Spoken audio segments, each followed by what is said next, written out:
let's go ahead. So we're looking at chapter 11 here.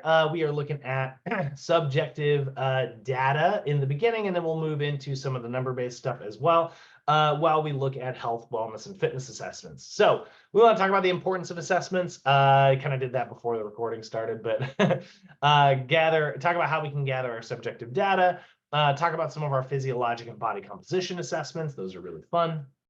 And then identify like how we're going to do some of these cardiorespiratory assessments as well. That is actually, I guess, a little bit of a performance assessment. So we get a little bit on the gym floor in this first chapter here.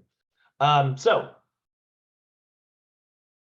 the purpose of any assessment is going to be to gather any baseline data about your client. I mean, the gym is a place where our goal is to work on things and improve them, right?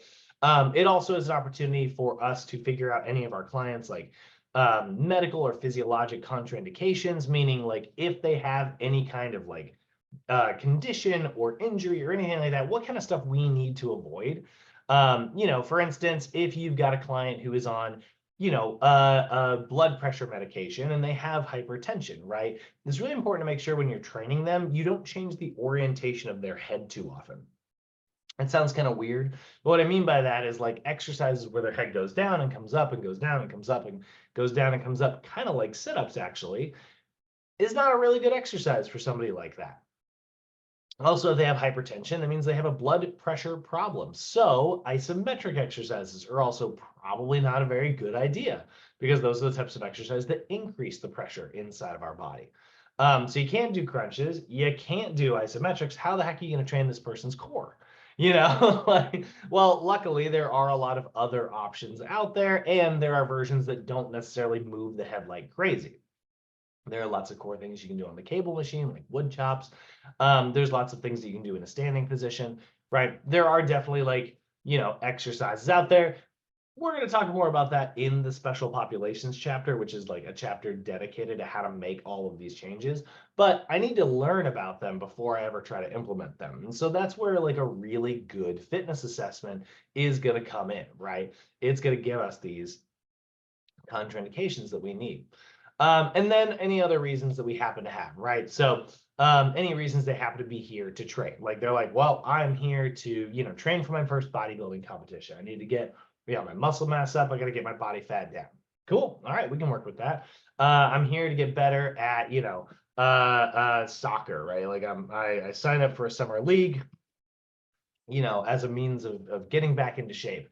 And so, if I lose a couple pounds here and there, that's great. But really what's most important to me is like, this athletic performance. I haven't played soccer since I was in high school. It's like, all right, those are my favorite, by the way. I love like adults who sign up for leagues randomly. Like I remember, man, when I worked at Universal City, everybody was in that North Hollywood WABA kickball league for a little while there.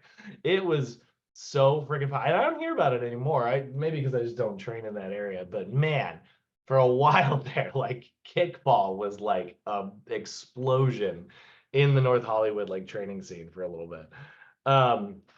And I was so funny that like so many people were like, yeah, I'm really serious about getting trained, and then and dodgeball, like both those things were like so big for a little while. But no, I love stuff like that, right? Like, those are really unique, fun goals, right?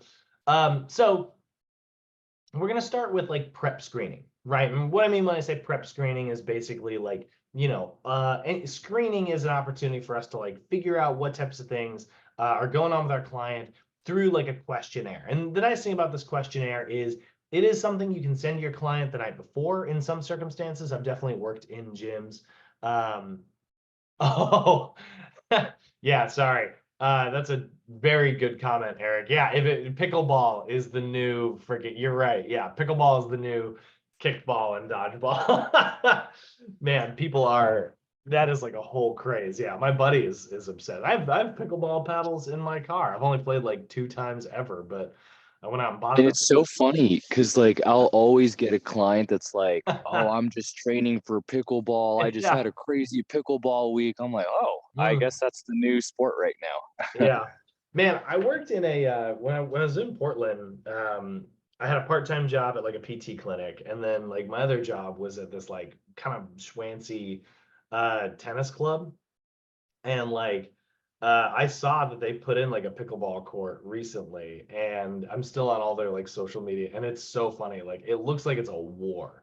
Like half the people are excited about it, and it's like a country club, right? So it's like people are usually used to getting what they want.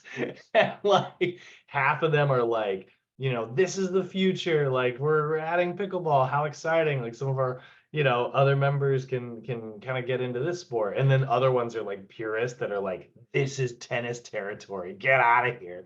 Like it is like a war. um but yeah, that's a big one. So yeah, client screenings, right? We got to start with that because it's going to tell us like whether or not everything, if it's even safe for us to continue, working with this individual. So you can send this off the night before if you want. I've definitely worked in places that will do that. They'll have you get all that like liability paperwork out of the way the night before through, just like a waiver. Nobody ever remembers to fill it out because nobody checks their email, but yeah, it's there.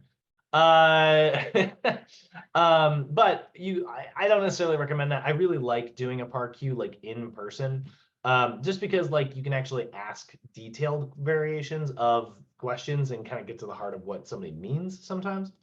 But before I actually break down the PAR-Q, it's the first example of what we call subjective information. Okay, so there's two types of information you're going to gather in fitness assessments. Okay, you've got subjective data and you've got objective data. Okay, subjective data is information that can't necessarily be measured. So like a client's likes or dislikes, that's subjective. Doesn't make it any less important, I think one of the mistakes a lot of trainers make, and I'm definitely guilty of this. Like I have good perspective on this because I am 100% guilty of this myself. I think a lot of trainers really like objective data.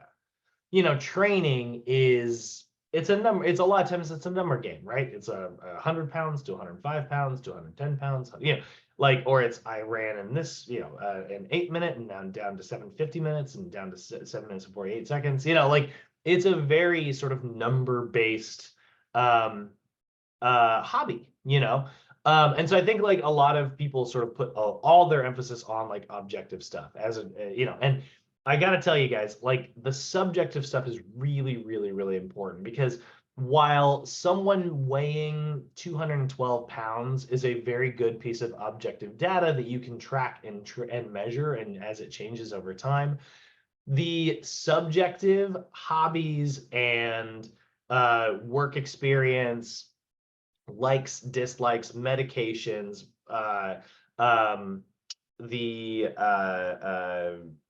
contraindications that they might have, like any conditions they're dealing with, and then just like family history and like even their occupation. All of those things are the why behind that what. Like the what is nice and you can track it and you can change the what as you continue training, but the why is really valuable. And I know like for me, I used to try to rush through the desk part of a fitness assessment as fast as I could because I could get to the number stuff. But it's really, really, really valuable to get this subjective data. So gives you feedback regarding your client's personal history, like occupation, lifestyle, and medical background. First things first, you always got to start with what's called the PAR-Q. This is the Physical Activity Readiness Questionnaire, PAR-Q. And what it is it's a series of questions that are designed mostly at detecting cardiorespiratory dysfunction, because like we don't want to have a client have a heart attack in the middle of our first training session, right?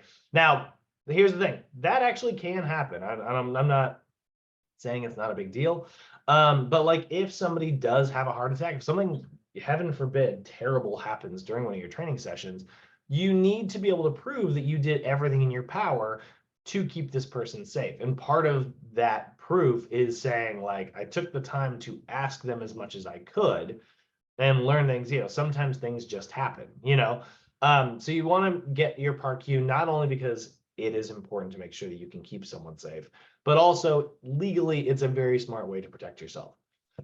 So you'll notice a lot of these questions, they're like, has your doctor ever said that you have elevated blood pressure or a heart condition? There we go. What can I drag? Have you ever lose balance or dizziness or consciousness in the last 12 months? You ever been diagnosed with heart disease or high blood pressure? Currently taking any medications? Basically, it's a bunch of questions about cardiorespiratory stuff. There's one question about soft tissue in there as well, which is obviously very important. If you have a bone or joint disorder, or just problems in the last couple months. If your client says yes to anything on this PAR-Q, generally you want to make sure you get medical clearance from their doctor before you engage in exercise. Now that used to be kind of a black and white rule. It used to be like, look, you said yes to something on the PAR-Q. I gotta say we can't train today. Go get a doctor's note and come back to me. And that sucked for the most part, because a lot of people are like, I don't walk around with a doctor's note. My doctor told me to go get a trainer because I need to get my cholesterol in order. Like if it's like, well, I need written proof of that. Used to be kind of a big deal. And it was frustrating. Like it totally hurt. Honestly, in my opinion, it kind of hurt the whole industry. So instead, the new PAR-Q, and this is available on NASM's website. You look at NASM's website and go to the sort of download section. In 2020, they sort of redid the PAR-Q a little bit. Same questions, but if they said no to everything, you just sign this little green box right here, move on. If they say yes to anything, there's sort of the advanced PAR-Q, where we get a little bit more detailed in the next section, next couple pages. And then down here, there's our participant declaration clause, which is basically saying it's a little clause at the very end that says, look, I said yes to the fact that I have X, whatever it happens to be, heart disease or whatever. But I am telling you that my doctor told me to start exercising. And no, I don't have a note, but I am cleared, right? And I take full responsibility for the consequences of my actions, right? Or I'm telling you that what I am saying is true, right? So it's kind of nice because that is basically how you can still continue without having to kind of shut down the session and ruin your relationship with this person that you just met. And it's really, really quite helpful, actually. So now I really don't like the email PAR-Q ahead of time thing. Like back in the day, it was kind of helpful because at least if someone was like, yeah, and I'd be like, oh, well, get in touch with your doctor before Wednesday, But now, like, luckily, there's a much better sort of clause in there. It's a little bit more protective on the legal aspect, and helpful. So that's the PAR-Q. This really should only take a few minutes. You're just going to move through that relatively quickly. And then you're going to move through the general/medical history questionnaire. Now, this is a very detailed questionnaire that you're going to move through. And honestly, you can have your client just fill it out if you want. But I really don't like that personally. Part of this is because I happen to be kind of a fast talker. And so I can kind of get through the content relatively quickly. So if you find that like maybe that's not you, okay, great. In that case, email that general history questionnaire, have your clients fill it out the day before. But I personally believe that it's a really good opportunity for you to build a relationship with someone by getting into conversation with them, right? You want to build rapport with somebody from the get-go, right? And so NASM has man, in the book, it's called this is so annoying. The book, it's called the health history questionnaire or general medical history questionnaire, and then health history. I think, they call it the lifestyle and health history questionnaire on the website. NASM's editors sometimes, man, they not as consistent as we would like them to be. But it is available for download. Just type in NASM questionnaire and it will come up. And it's got all your classic data: name, age, sex, height, weight, physician's phone number, get that, emergency contact number, get that. And then we get right into the questions about exercise, right? So they're going to be questions like exercise habits, dietary habits, questions about sleep, stress, occupation, which I'm going to talk about how important that is in just a second, hobbies, and then medical history is obviously going to be huge. So you can see here, right, under exercise, what exercises do you currently partake in? Running, weightlifting, group exercise. Like, are they working out now? If they're like, yeah, I like to go for a walk twice a week, that's great. Yeah, and it's like, what kind of walk, around like around the lake, around the block, like what's the deal here, right? And they're like, well, it's just a nice chance for me to kind of clear my head, like to go walking here. Yeah, or they're like, yeah, I don't necessarily exercise, but during my lunch break, like I got a full hour, I only eat in a half hour, and I take the other half hour to do a couple flights of stairs. Oh my gosh, that's awesome, right? Like, no, they probably don't have like a lot of experience, like weight training or anything, but like that's going to be a really good foundation. And you can tell right out the gate, this person is motivated to do something, which is also really nice for us to be able to sort of monitor. How many days a week do you get at least 60 minutes of moderate intensity activity? When I say moderate intensity, I mean like you should be able to hold a conversation the entire time, but you should definitely be like breathing elevated. Don't try to judge it on sweat base, guys. Everybody sweats a little bit differently. Like me, for instance, man, I pick up a book and I start sweating. Yeah, I think you guys saw it yesterday, man. I overheated that room a little bit and I was getting pitted out, but I am a very sweaty guy. So asking your client like, moderate intensity activity. Generally, they don't necessarily know what that means right out the gate, but basically the way I usually explain it is like, it's not based on muscle burning. It's just if you can feel your breath like behind your voice while you're talking, but you can still maintain full sentences the whole time, right? Like that's moderate intensity, where it's like a little breathy, while you're talking, kind of this sort of thing. You know, that's what we consider to be moderate. If you get how many days a week is that happening? And then I really like this part. It's like we are taking a very subjective thing and we're making it a little bit more measurable, getting some number data here.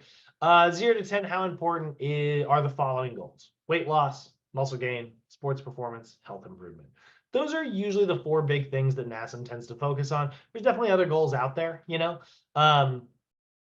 but generally those kind of those are sort of the 4 big things. By the way, if you ever look at the PFT program, and you look at its schedule, it is broken into basically 4 modules. And these are basically our 4 mods in their own way. It's a little bit different, but there's definitely a connection there. Then we move on to a little bit of question about diet. Like, do you consider your diet to be healthy? Are you currently on any type of diet? I love to find out if my clients are on a specific diet. If they're doing keto or carnivore, if they're doing a zone diet, if they're doing a DASH diet, right? That's a diet for hypertension. Vegetarian, vegan, I want to learn about that ahead of time because it can do a really good job of like giving me just instant insight into maybe what my clients' goals are, what their personality is a little bit like. It can tell me a little bit about them just right out the gate because, diets and supplements, like they're marketed for specific purposes. So, if my client's on those types of things, great. It's going to tell me a little bit about what their interests are. And I'm not going to judge them. That's mostly a note for all the existing trainers out there. Good Lord. And then how would you rate your salt intake, sugar intake, fat intake? How would you rate your ability to sort of control your temptations around junk food, right? All of those things are, questions about diet that are going to be very, very valuable for us to learn a little bit about. And then how many alcoholic drinks? That's a really big one as well. Oh, and how much coffee? That one sneaks onto the next page, so it's like hidden here. But how often do you drink coffee, tea, soda, energy drinks, right? Like, what does that look like? A lot of people, stuffing caffeine in where they can. So trying to figure out a little bit about that. Lifestyle, like, do you wake up feeling rested and refreshed every day? How would you rate your level of stress? What techniques do you use to manage your stress? Like, is anybody doing meditation or yoga? Do you smoke tobacco or use a vaporizer? Either of those things are very, very valuable data. And then probably one of my favorite sections that I really pay a lot of attention to is occupation. This seems really weird because like, you would think occupation is like, well, yeah, it's going to obviously impact my life, but like how much could it really affect my ability to exercise? Well, let's take a look at a couple of these because we are about to move into posture assessments later in this, fitness assessment hour. One of the questions we ask is, does your occupation require extended periods of sitting?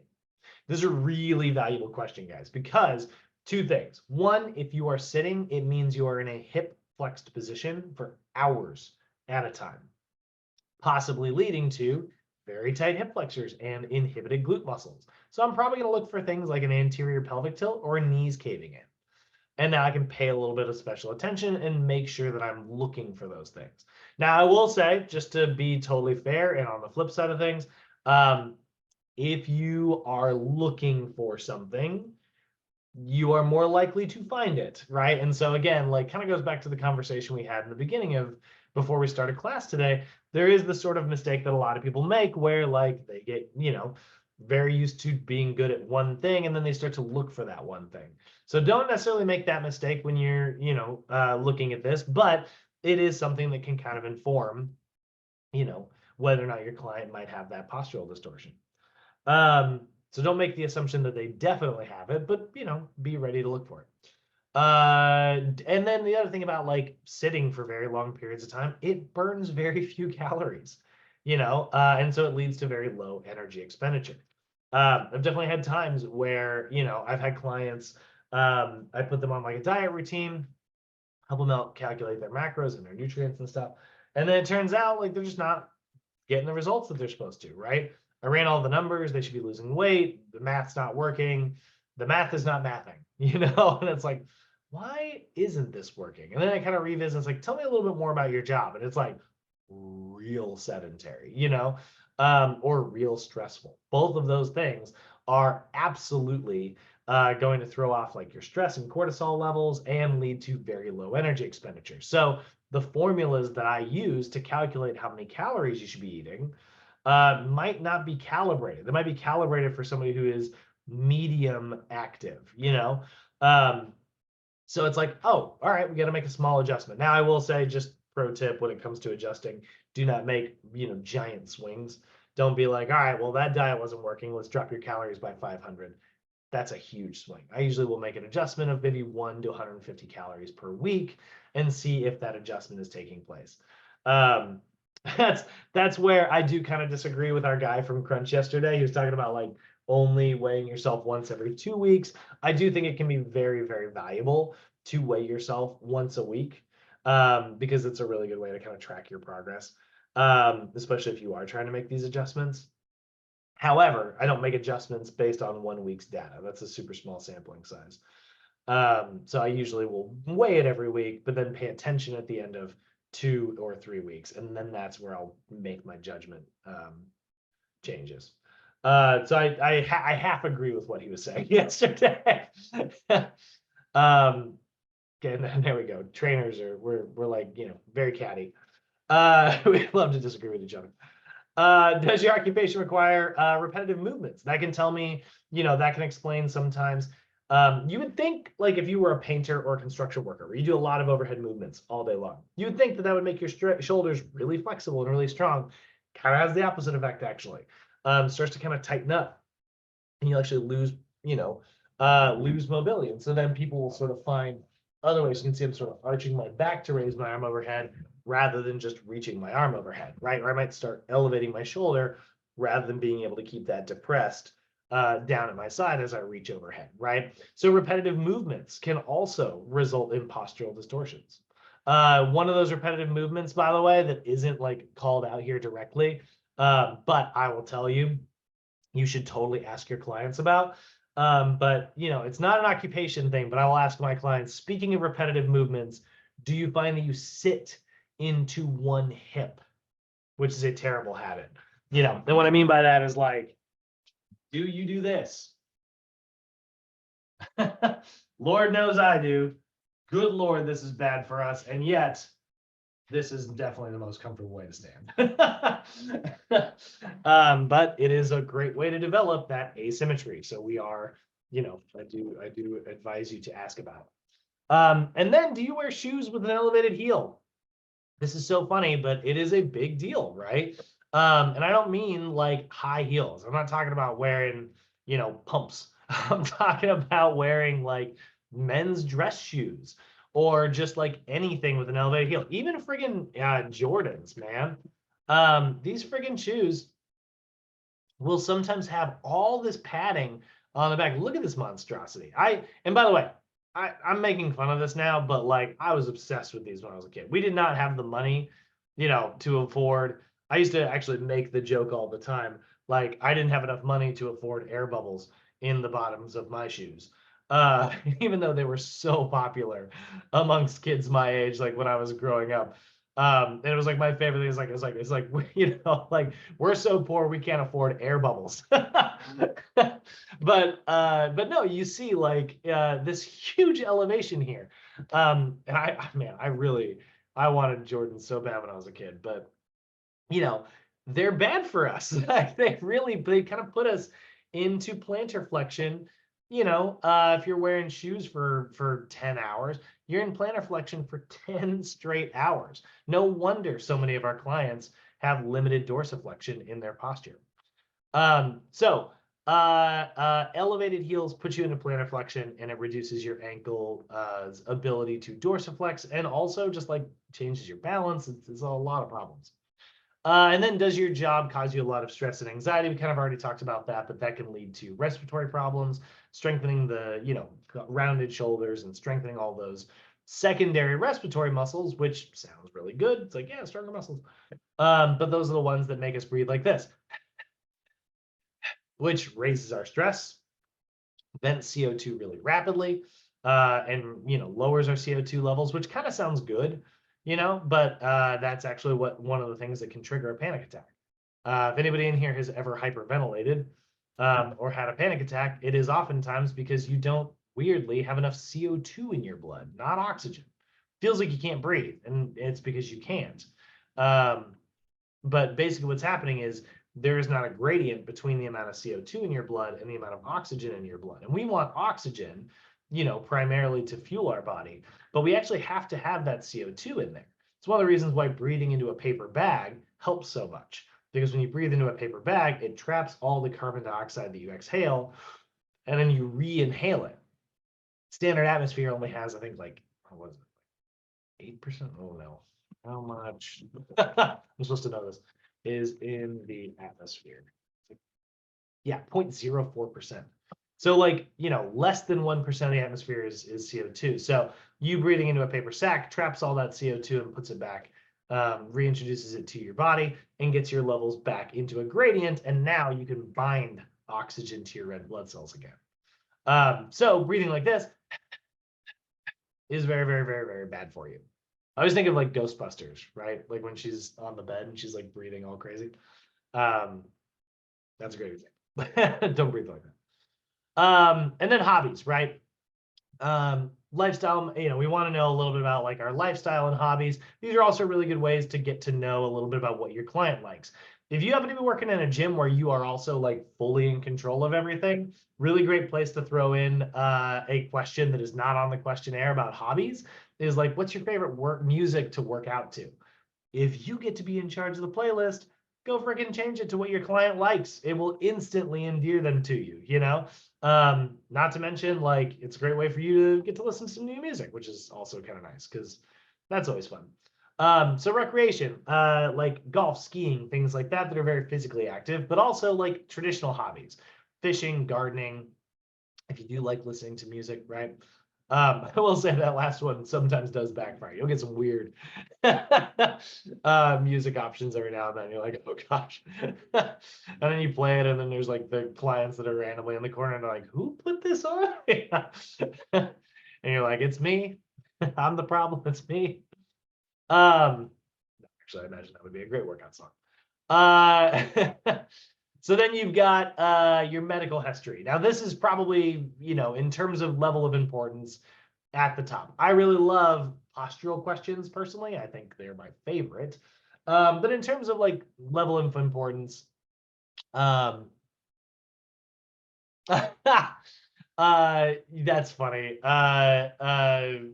Luis mentioned David Goggins would say it's cheating to listen to music. Yeah, he is all about like being really tuned in to whatever it is that you're doing.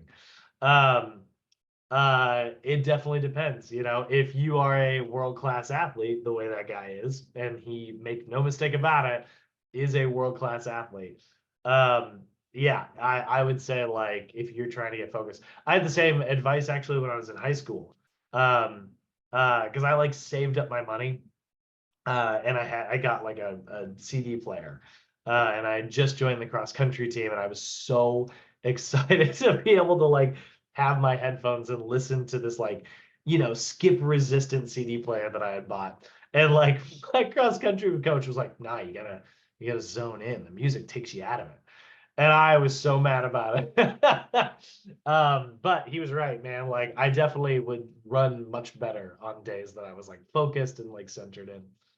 But yeah, for clients, this is a great example.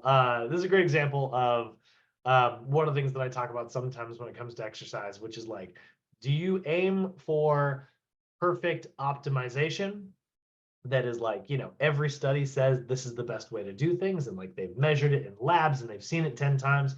Or do you do the thing that's going to get your client to show up more often? Because I'll take a client who is like 90% optimized, who shows up every day, than a client that is like 100% optimized, but kind of doesn't like the process. And so they skip a session every now and then.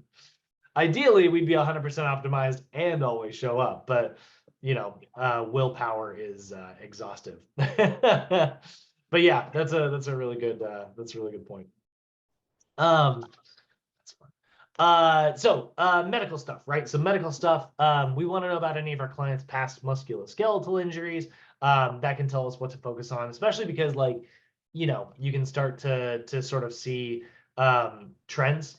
A lot of times I'll have a client say like, yeah, I have like hip pain and like I have low back pain on the opposite side. And I'm like, yeah, that makes sense, right? That posterior oblique subsystem, right? You get a really weak glute on your right side, and then you get a little bit of like, QL pain on the left side, right? And so it crosses over the midline oftentimes.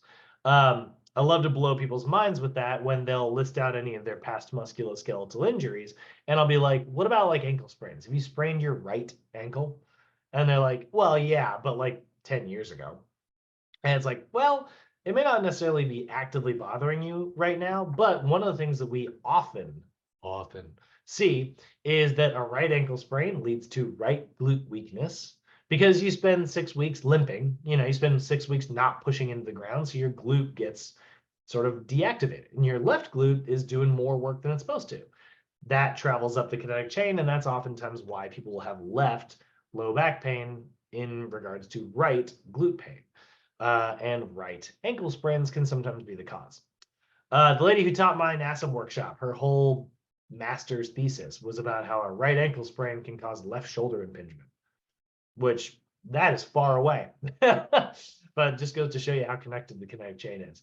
So I love to do that to people sometimes and be like, what did you leave off this list?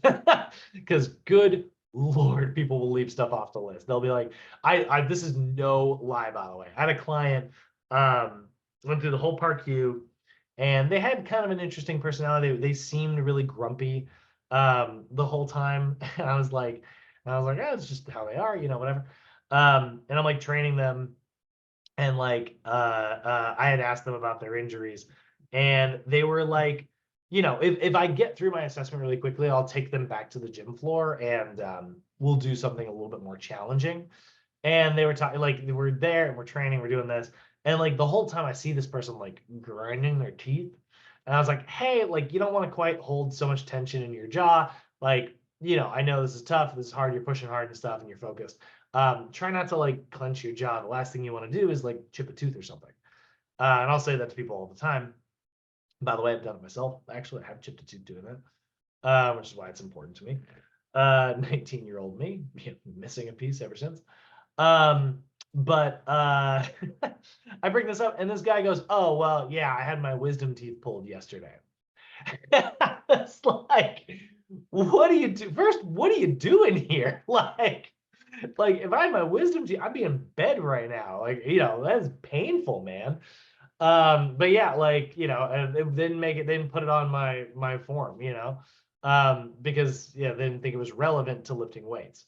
So that'll happen all the time, guys. People will just forget, they'll slip their mind, they'll forget, happens a lot. You want also any surgeries, that's a really big one. That can obviously tell us a little bit about scar tissue. And then medications that they're on. Medications have certain physiologic effects. You'll find these in this chapter, actually, even if it's not in my little PowerPoint here. But you'll find, or I think it's in this chapter. Now I think about it, it might be in the, you know what, it actually might be in chapter 23. But you'll find a table, I'm going to Google it here. NSM medication effects. So you'll find a little table and it will show you what type of effects certain medications can have. I always tell people, like, don't spend a ton of time trying to memorize this. These are things that you can look up. Plus, people will not, oh, your clients are horrible about this. They'll not tell you what type of medication is. They'll usually like give you the generic name, you know, and then you're like, oh gosh, I gotta go look that up. You know, if you're gonna look it up anyways, I always tell people, like, you don't need to have this like memorized. But basically, like, there are certain types of medications out there and they have certain types of effects, right? Even antidepressants can actually elevate heart rate and lower blood pressure. So vasodilators can raise heart rate, lower blood pressure. Beta blockers can lower heart rate and blood pressure. So you want to know about this so that, like, you don't put your client on the treadmill and you're like, man, you're doing great, I'm gonna just keep hitting that plus button. Meanwhile, they're over there like dying, you know, like, but their heart rate's like remaining level because they're on some type of medication. Like, you don't want to be that trainer. So yeah, we definitely want to know about what medications. Again, that kind of also reflects, you know, a little bit about like what their goals might be, you know. So those are that. And then there's this huge empty section right here where we finally get to kind of hop back over to the PowerPoint here. And this is where we can ask a few questions that are a little bit more about, you know, what our clients' goals are, what they really want to work on and stuff. So when you're asking any of these questions, and these questions are going to be kind of the ones that you decide to sort of make up, right? Like, tell me 3 goals, or tell me this, or tell me this. You want to kind of consider these 4 big things here. You want to consider, like, relevance, right? Like, is what you're asking about relevant to you as a trainer? You know what I mean? Like, asking a question about your client's like relationship status, probably not going to be super relevant to, you know, to impact like the training session you are about to have, right? And it could ask you might end up asking something that maybe they're kind of sensitive about, you know. Same thing is true with like appropriateness, right? So basically you want to make sure it's always relevant to what is you're going to be working on today, right? And then make sure that it's like appropriate. You don't want to ask questions that are going to shake someone's self-confidence.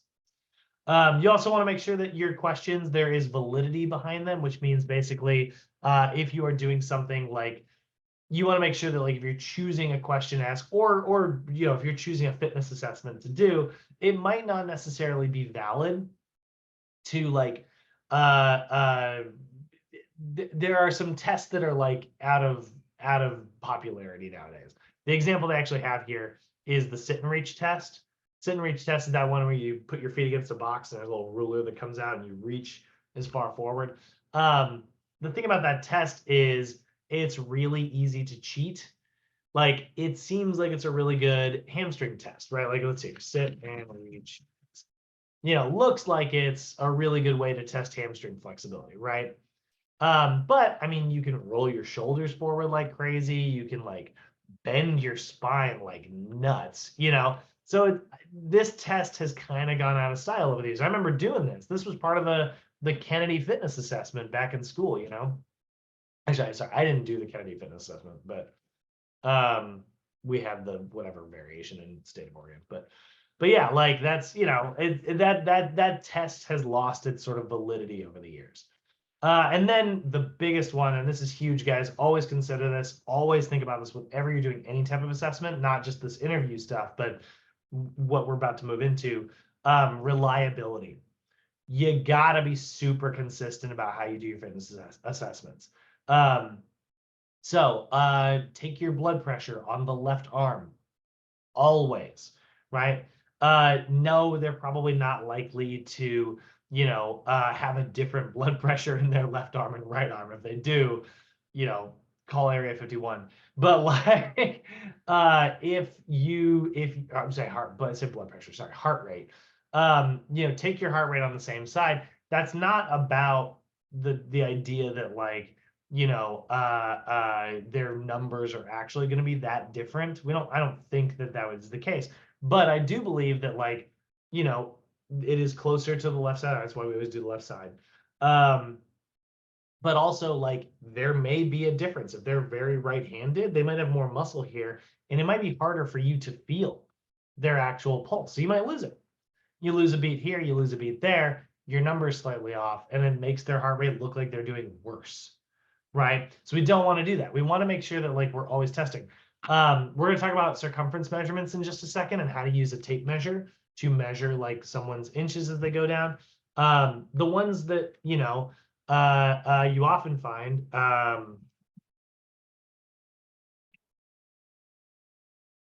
they're like $3.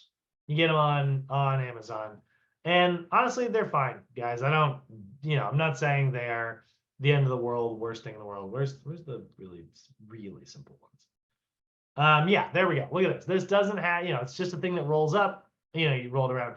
But in terms of reliability, what happens if you pull really hard one day and then you don't pull so hard the next day?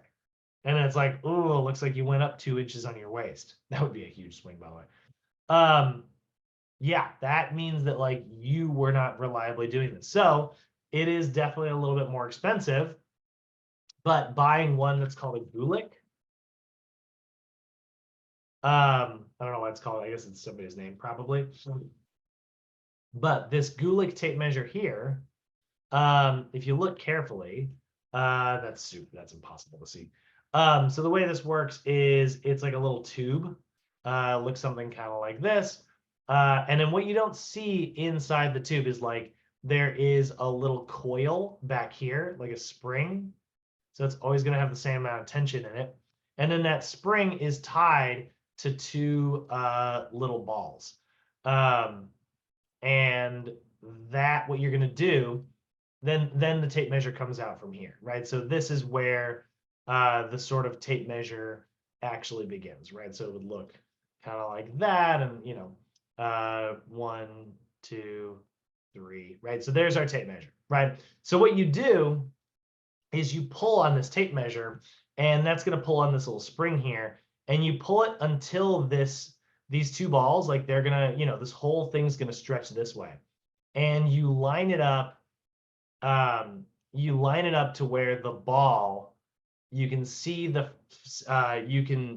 entirety of the first one and the start of the second one. So you put the pull right between the two at the end of the tube. And I know it sounds really weird, but what that does is that means that you're putting the same amount of pressure on this spring every time you're doing it. So like I could measure someone's like circumference measurement and pull for the same amount. And then, you know, I could have Gina do the same thing, same client, totally different person though, right? She's doing it, not me. And all of a sudden, like, you know, we both know we're being perfectly accurate and we're putting the same amount of tension on that tape measure.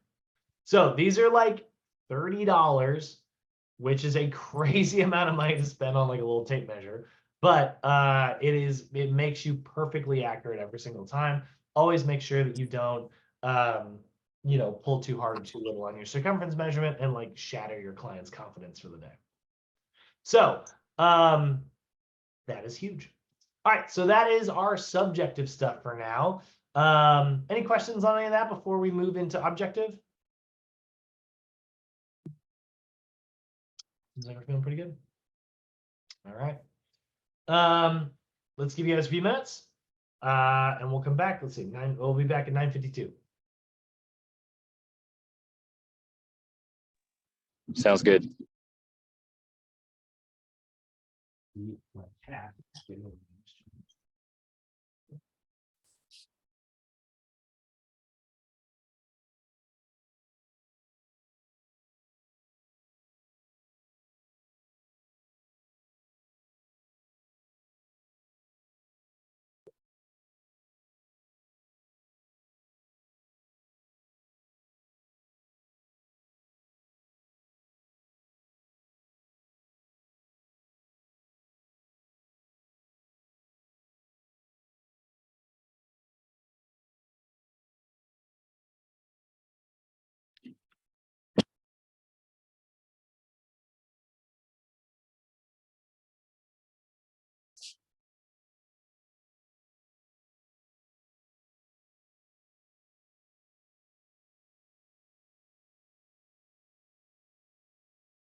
Okay. Oops.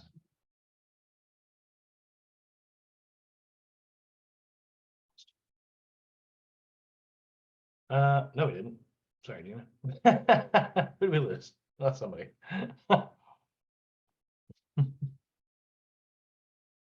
Okay. Let's go ahead and let's take a look at how we can actually conduct this stuff. So quickly, just they throw this in here just because it is important to make sure that you have it. Before you do any fitness assessments, it is important to make sure that you do have your CPR and AED card. There's no world in which you won't have that, considering that it is part of becoming a trainer. But hey, there it is. Make sure you've got it. So then just kind of moving into there, when it comes to any assessment that you're going to do, guys, you want to make sure that you always communicate prior. I actually, rather than just calling this communication, I like to call this like manage your client's expectations, right? Managing expectations is just a skill that applies to so many aspects of life in general. But it is a huge part of like a good fitness assessment. Like it's just saying, okay, so this is what we're going to be doing today. It's going to go like this. This is sort of the general process. We're going to go here, here, here, here. We're going to do this, right? And you're just kind of generally breaking those things down ahead of time so that your client knows what to expect. Very, very, very valuable thing to do ahead of time. So always communicate with your client prior to any testing. Make sure that like before they show up for their training sessions, you've instructed them to wear proper clothing, you know, loose, but like so that they can move, but not so loose that it can get caught on any pieces of equipment. And then make sure to explain to them like, hey, we are going to be exercising, so avoid too much heavy food that's going to make you, you know, nauseous during the session. Try not to smoke. Certainly don't drink any alcohol. I actually have never taken the time to remind my clients not to drink any alcohol before a training session. That's never come up for me, but hey, like actually it's not a bad idea. And then one really big one, do not let make sure you tell your clients, especially nowadays when like things like pre-workout are so popular nowadays. And it feels like everybody's on some version of it. Tell your clients to avoid caffeine 3 hours prior to your fitness assessment, because we are going to be getting their baseline statistics in regards to like resting heart rate. We're going to be using their heart rate for certain like calculations and stuff. So just send that message out and be like, hey, if you have a morning cup of Joe, skip it until after the training session, use it as a reward, once your session's over. Not that I am against caffeine or anything like that. It's just because we are specifically getting their resting heart rate and we're using it for certain calculations, it's important to make sure that it's accurate. And then try to tell them like not to do any strenuous activity the day before. Like if they have just started going to the gym, it's not a good idea for them to get like super crazy sore and then show up and not be able to move properly, right? So first stuff in the objective category. So we move on, and you can find more downloads on NASM's website here.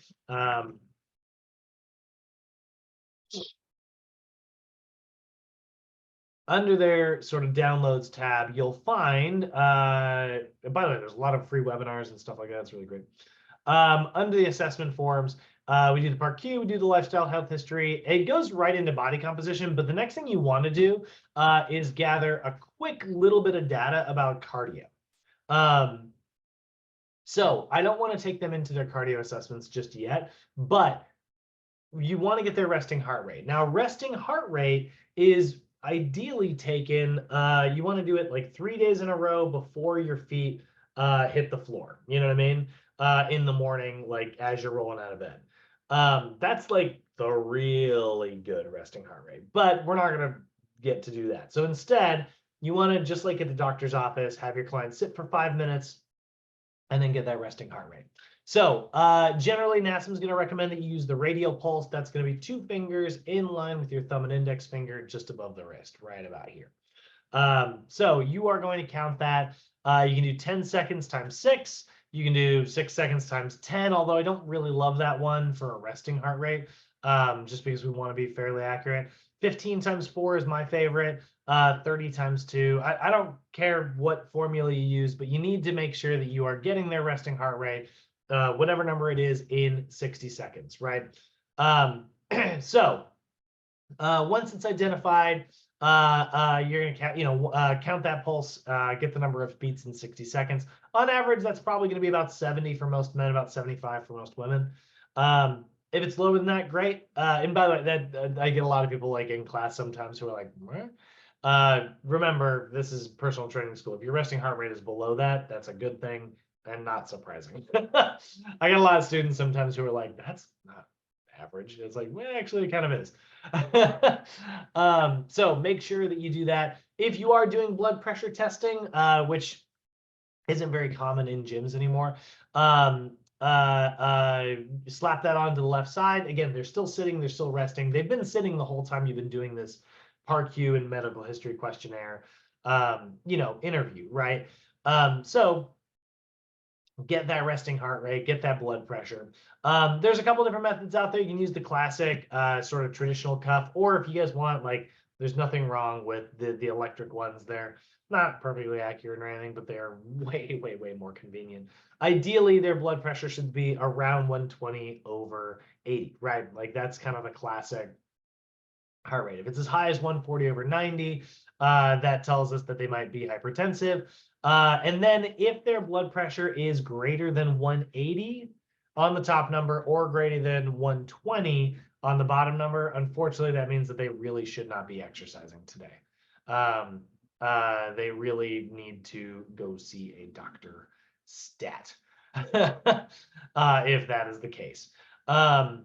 Again, this is and this is also another reason why we don't take pre-workout or caffeine. All of these things do raise our blood pressure and heart rate.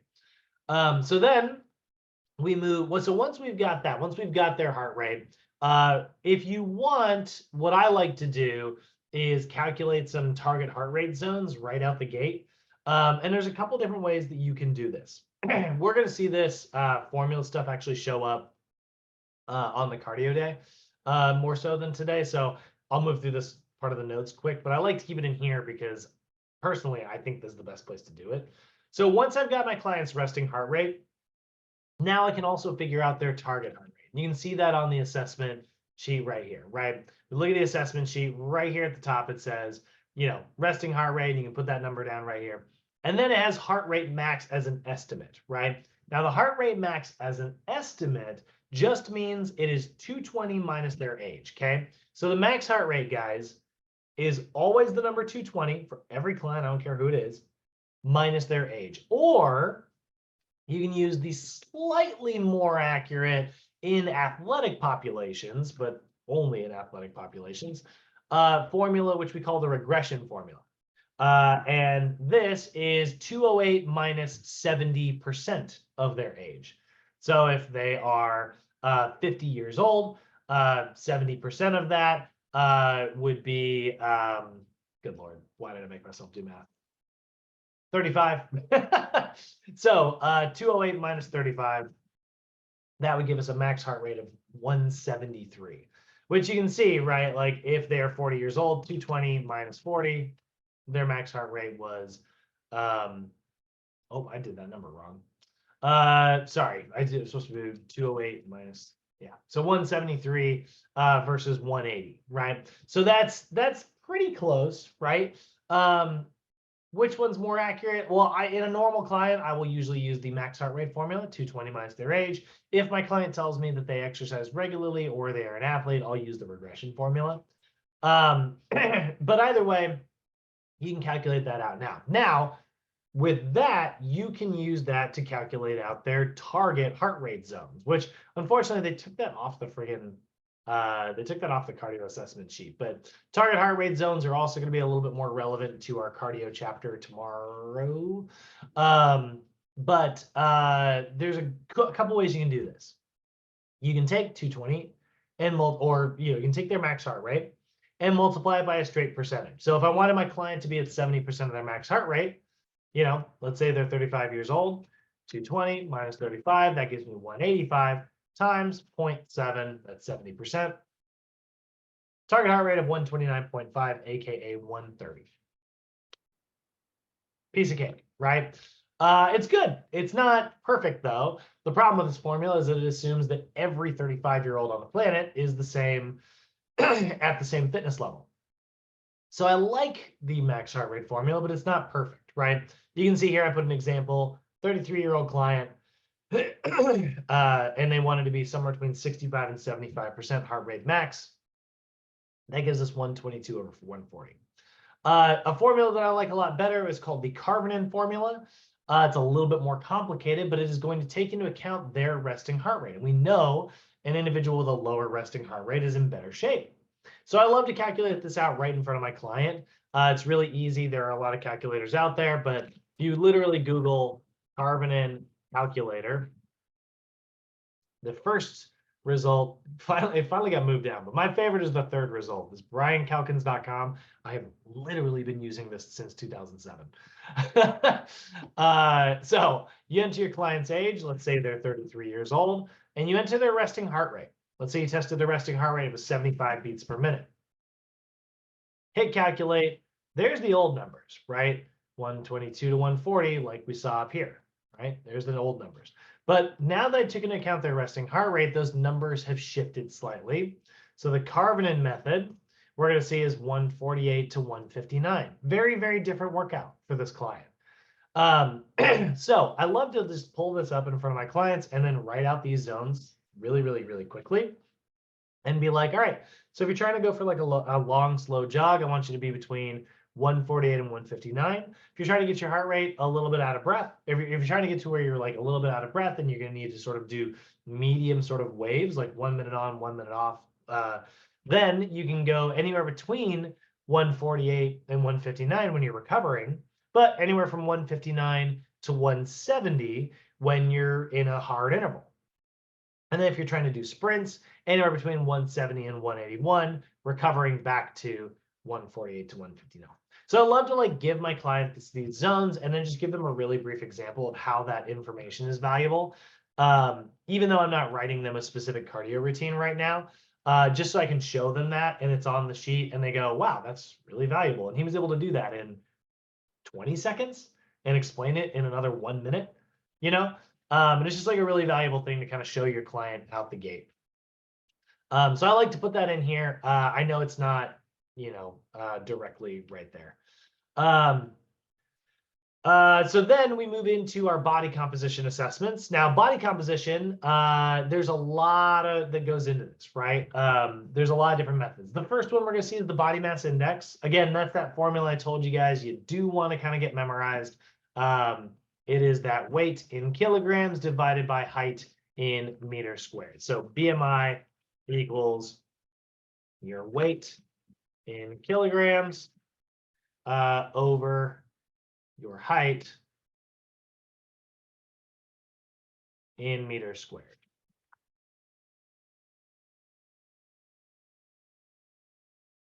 That formula, guys, get it in your brains. They will test you on it.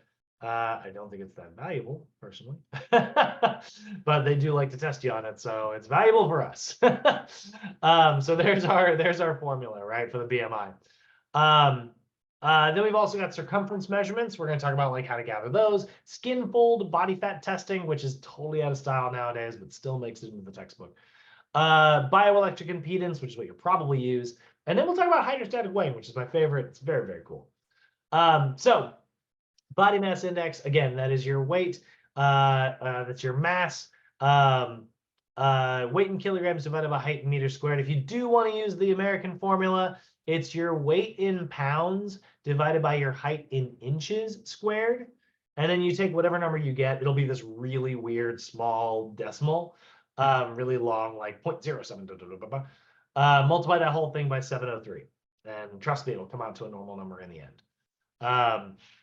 But ideally, again, body mass index, we want that to be anywhere from 18.5 to 24.9. Below 18.5 is underweight, below 25, or I'm sorry, above 25 is overweight, above 30 is considered obesity. And while I do not think that those are great ways to monitor whether or not somebody is healthy, they are one of many indicating factors as to, what we want to work on, right?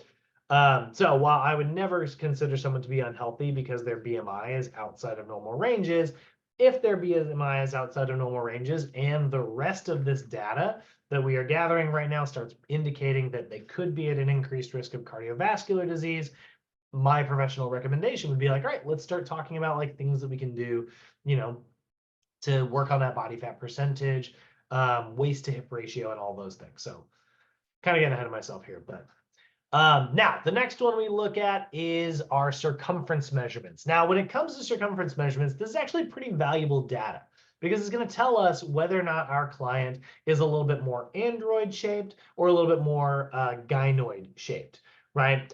If you don't know those terms, you can think of android as generally being more androgynous. The way men tend to be shaped is a little bit more apple shaped, whereas like women tend to be a little bit more pear-shaped, right?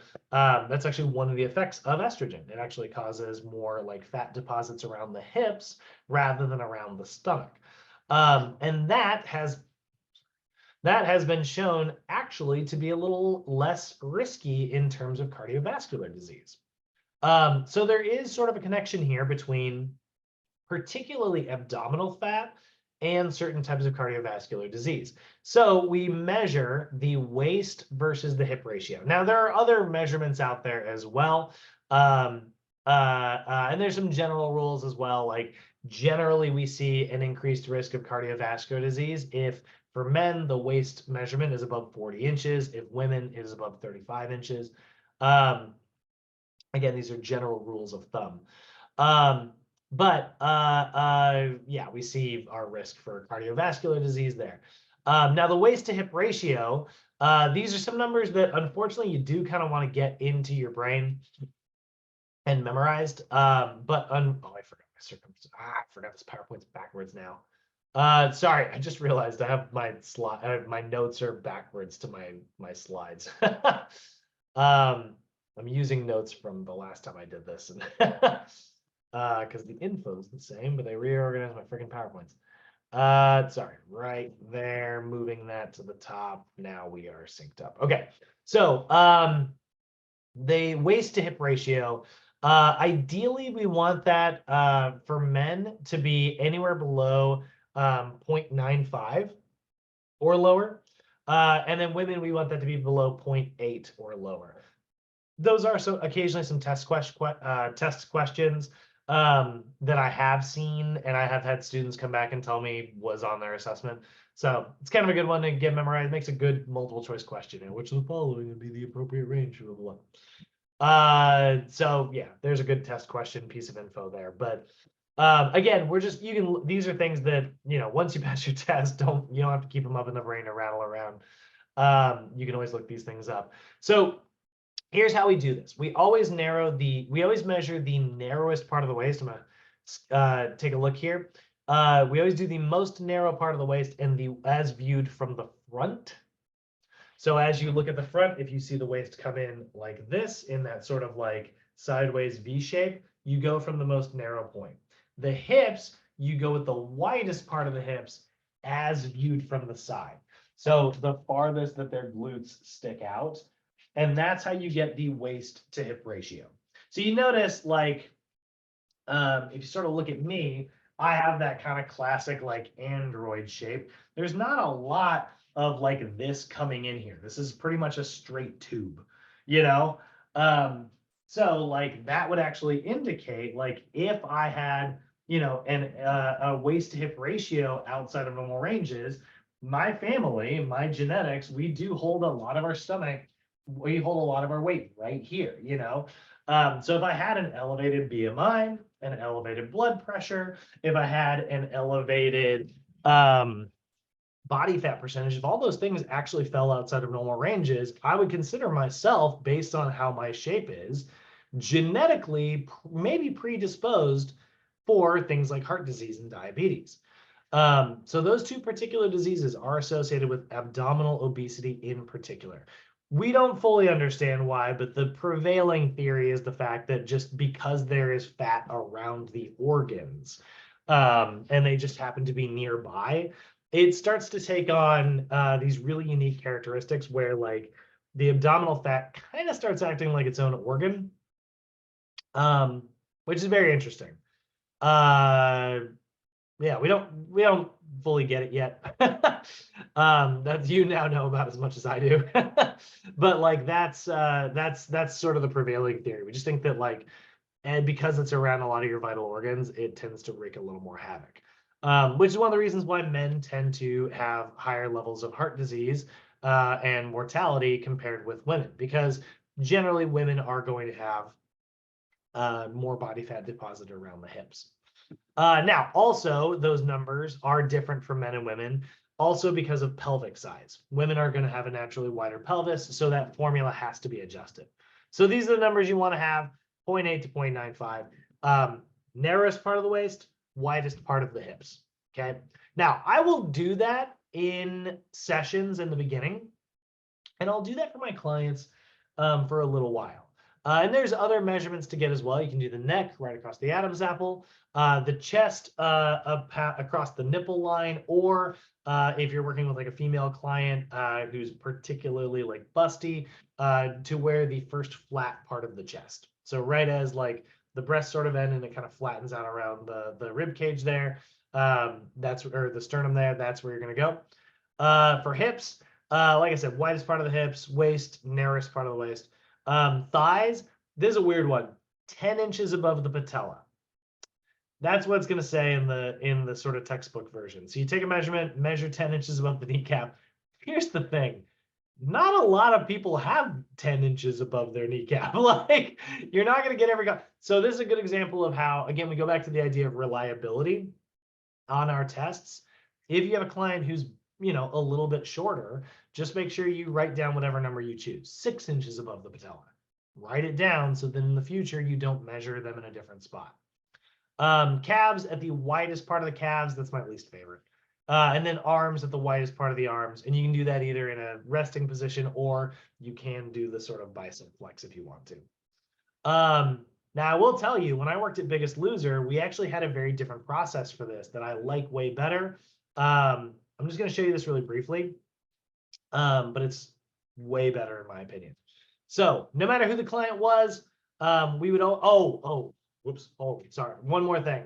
NASM doesn't have a stance on before and after pictures. I am not a huge, I don't necessarily care too much about before and after pictures, but I do like before pictures.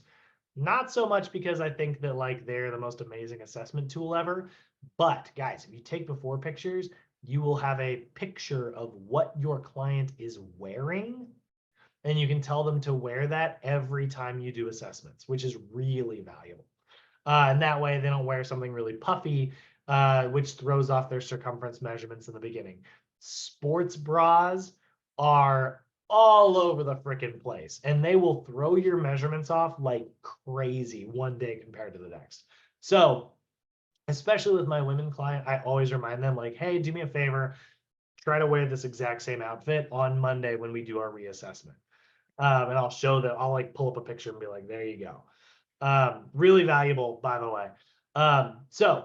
Biggest loser approach that I really liked, we would, no matter who the client was, we would just do chest measurement right across the nipple line every single time, no matter what. Waist measurement, we would always do just the belly button. Now, is that a true waist measurement? No, not scientifically or physiologically. But if the goal is simply to track inches as they are changing, picking specific body landmarks that don't move is a really good way to do that. And then our waist measurement was also very, very unique. What we would do is we would have our clients make a box like this, thumbs together, perfectly 90 degrees. So you were not doing this, you weren't doing this. Fingers were together, you weren't doing this, you weren't doing that, right? No weird angles here. Perfect 90-degree box. Thumbs go on the belly button, fold down, still a perfect 90-degree box, and then take that out to the side, and we would measure the hip measurement from the longest finger. As long as your client doesn't lose a finger, and as long as their belly button doesn't randomly move, you will measure their hips at the same exact place every time.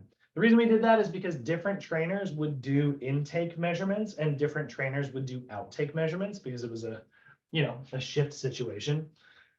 And we wanted to make sure that if we're tracking people's measurements, if I did it and if Eric did it, and we're both following the same protocol, it's in the same spot every single time. Then next week, maybe Love Patra does it. The week after that, maybe Karen does it, right? Every one of us is going to know if we hit those landmarks, as long as your client doesn't lose the finger or if their belly button doesn't randomly move to their left shoulder. As long as that doesn't happen, those measurements will be the same and you can track inches lost really effectively. Doesn't give you a good waist to hip ratio. That would totally throw off that formula, but it's a method that I actually really like. So I'll do waist to hip ratios every few months, but when I do circumference measurements, I do chest, waist, hips. I don't worry about the arm stuff. I don't worry about the neck stuff. I just track those things, and always, always, always make sure your clients wear the same clothing, guys. It will really ruin someone's day if like all of a sudden they gained a half an inch, even though they've been making progress in other areas, and you really just don't want to do that. And trust me, I've been in some fragile situations where, I mean, it really just, it breaks your brain. You're working so hard and all of a sudden, like, because you wore a puffier shirt, it makes it look like your waist went up a half an inch. That sucks, So we just really want to make sure that doesn't happen. Any questions on that? That's a big chunk of info. Everybody feeling pretty good about that?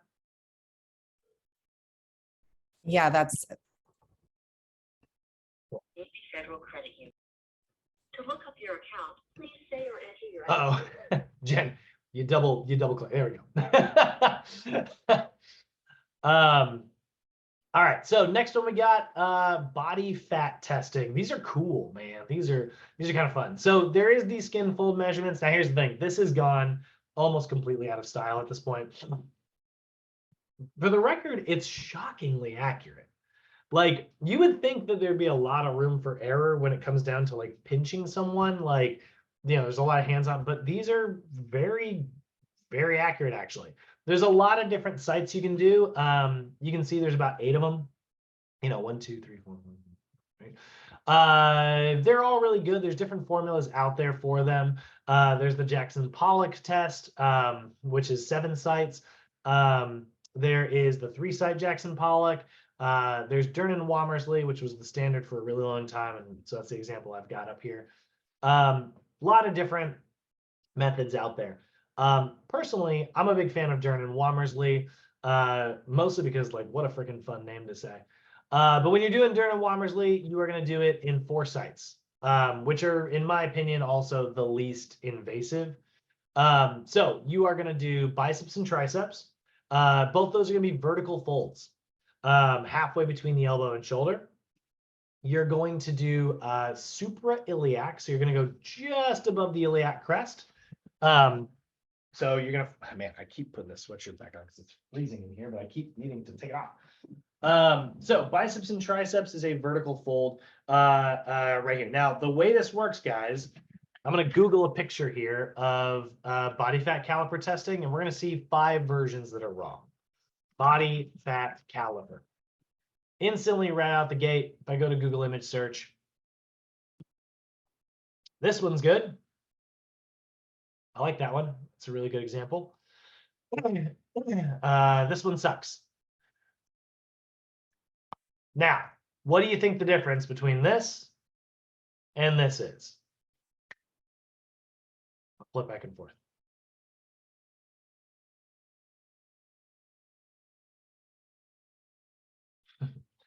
Kind of subtle if you don't know what you're looking for. So the site's actually the same, but he is placing the caliper directly on the client like that. She is grabbing a fold and then measuring the fold that she grabs. This is how we want to do it. Do not just pinch the client directly. It won't do it correctly. You have to actually grab it and pull the skin away from the body and then measure that. Because what you're actually measuring, see, there's an image out there that I've pulled up before, but it never comes up when I want it to. Let's see here. Maybe that'll work. Or yeah, I never find this like one image. There's a really good image that kind of draws what it looks like in the layers. Anyway, you're gather. Oh, what about subdermal?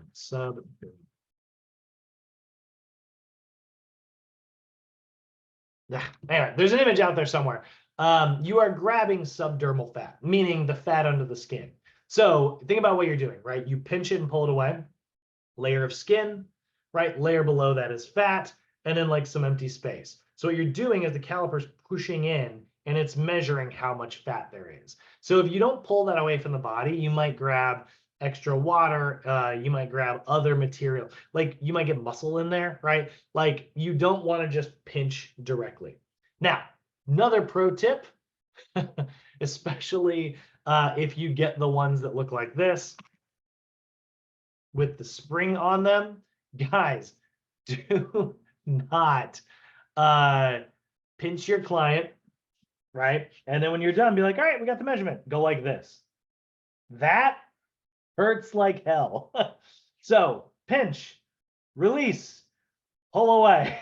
And I see it all the time and you'll hear it. Like I've been walking by at my gym and I've heard like trainers like, oh, and I just hear like the thunk, and I'm like, that hurt. Like you'll literally hear like it'll go thunk, and I'm telling you, like you'll do it once and you will never do it again. So anyway, vertical fold, biceps, vertical fold, triceps. Then you're going to do a 45-degree fold at the iliac crest. You're going to find that ASIS. And what I like to do is I like to rub my index finger just off of that and then do a 45-degree pinch right there.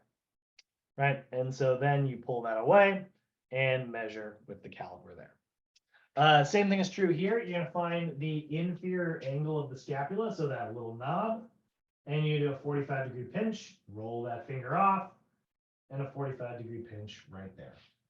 And that's how you're going to get the Dernan Womersley sites, 4 sites. You can do the 7-site method where you get the thigh. You can do the breast tissue. There's a lot of different places you can do it. But personally, I think Dernan Womersley is 4 sites. It's quick, it's easy, it's accurate. It works pretty well. But here's the thing. I don't even do this anymore. Like this bioelectric impedance It used to be all over the place. Okay. It wasn't, oh no. My inner 80-year-old man was coming out. It used to be not a very accurate method because the tech wasn't very good. But nowadays, the tech has honestly gotten really good. So most gyms are just going to have a body fat tester that basically the way it works is it's really cool tech.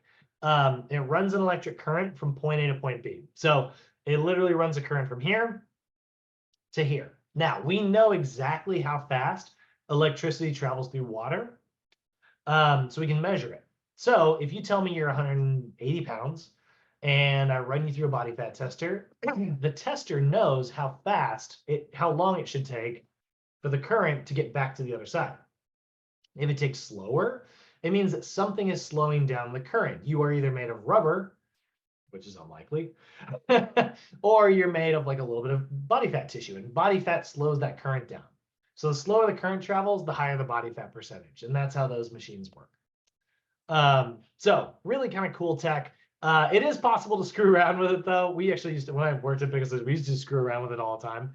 We'd like, test ourselves and like go drink like a bunch of water and like test it again and like go pee and then like test it again. You can kind of mess around with it based on like how much water level is in your body. That's why we always tell our clients, do it at the same time every day. Do it after you go to the bathroom, but honestly, it's pretty accurate. And then lastly, the most accurate is hydrostatic weighing. Benefits from what we call the Archimedes principle here, which is basically we know exactly how much bone weighs underwater. We know how much muscle weighs underwater. We know how much connective tissue weighs underwater. We know how much fat weighs underwater. We know that things that are more dense float to the bottom. We know things that are less dense float to the top. So if you've ever seen this comic with Garfield, and he's just kind of floating along there, and it's like, how do you do that? And he's like, simple, fat floats. That is a perfectly scientifically accurate statement. Who knew that Garfield was the best, was a scientist? That is spot on though. Like we know exactly how much, if you weigh 100 pounds, 100 pounds, that's very light. If you weigh 200 pounds on land and you weigh, let's say 100 pounds underwater, that might mean this body fat percentage. And if you got somebody else who weighs 200 pounds on land and they weigh slightly differently underwater, they would have a slightly different body fat percentage. It is by far the most accurate method. You are literally just measuring fat directly. However, it's a pain in the friggin' butt. You need a giant chamber that somebody has to sit like this in. I mean, they have ones you can lay down now, but even then, it's still a big pool. So you'll usually never see this in a standard gym. But it is a really accurate way to do it. All right, lastly, we have got cardiorespiratory assessments. So cardiorespiratory assessments are my favorite. That has a lot to do with the fact that cardio is my favorite. But there's a lot of different tests you can do. Probably the most accurate and most effective is the VO2 test. This is the most valuable, really great, but it is also the hardest. VO2 max stands for volume of O2, oxygen, consumed at maximum. So let's say, Elena and I are both gonna go take a VO2 test, right? The way that's gonna work is we're gonna both be put on a treadmill or a spin bike or a rowing machine, whatever piece of cardio equipment, usually it's a treadmill. And they're gonna hook you up to a mask, and that mask has an intake valve and an outtake valve. And what's going to happen is it is measuring how much oxygen is coming in and how much CO2 is coming out. So if I take in 10 units of oxygen, if I were completely at rest, 7 units of CO2 would go out. Now that would be if I was asleep, right? 70% of the oxygen gets consumed, but the remaining 30% doesn't really get used, right? So as that percentage changes, 71%, 72%, eventually I'm going to hit a place where 100% of the oxygen's coming in and only CO2 is coming out. There is no oxygen being exhaled from my body. Why? Because I'm eating all of it internally. All of my muscle and mitochondria, everything is eating that up.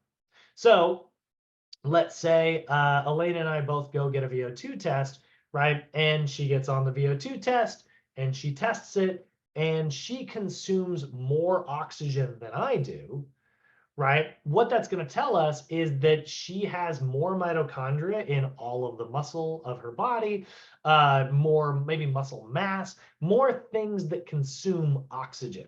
So more energy, so maybe the same amount of energy comes in, but more energy comes out. And that shows us that like that's more efficient. So this is how you can test yourself now compared to the future, right? You get on a VO2 test, the higher your VO2 score, the more oxygen you consume. Now, unfortunately, the way this test works is they will literally make you work as hard as you can. So the protocol that we used to use when I did this a lot was we'd put somebody on the treadmill, warm them up for 5 minutes, hook them to the machine, put the mask on and stuff. Actually, you guys have probably seen that every time I go to YouTube. This little weird picture of me up here. That is like a picture of me at my old job wearing the VO2 mask. But they had like it's back in the days of memes, like old memes. I had some quote from Bane or something because I thought I looked like the guy from Dark Knight, but because you kind of do. But yeah, you basically put somebody on the treadmill and we'd warm them up, and then every minute on the minute we would go up. First minute we would go up 2 on the incline. Next minute we would go up 1 mile per hour. Next minute after that, 2 more on the incline. Next minute after that, 1 more mile per hour. And so basically, eventually you are sprinting as hard as you can, and you will have to tap out. So we would tell people just when you're done, give me a double tap on the top of that treadmill. I'll hit the stop button and we're going to cool you down. And what I would do is I would hit the emergency stop, have my client jump the rails, get it back to a normal pace, and then just have them walk that out. And what will happen is the machine will actually detect when you've hit your ventilatory threshold, your anaerobic threshold. The moment when 100% oxygen is being consumed and there is no oxygen being exhaled, when it is pure CO2, the machine will say, we've hit the anaerobic threshold. And then you can tell your client to kind of push beyond that and stay in that zone as long as they can. That's another way to sort of boost your score. The longer you can stay above your anaerobic threshold, the more that tells us that rather than just consuming oxygen, you're also pretty good at dealing with lactic acid in your blood, which is also a very valuable thing if you're particularly like an anaerobic athlete. So it's pretty great. I'm a big fan. That machine right there is called the Cardio Coach. It actually also does RMR testing. So all of those BMR numbers that we talked about the other day, like your baseline metabolism and stuff, it also measures that very accurately rather than just using a formula. So it's really good, and it will give you a readout. But I will say this, guys, this is like it's like a $10,000 machine. There is something called the VO2 Master. It's this new freaking invention. This blows my mind because like I used to do VO2 testing and it required this giant machine and a whole treadmill and stuff. Now, look at this.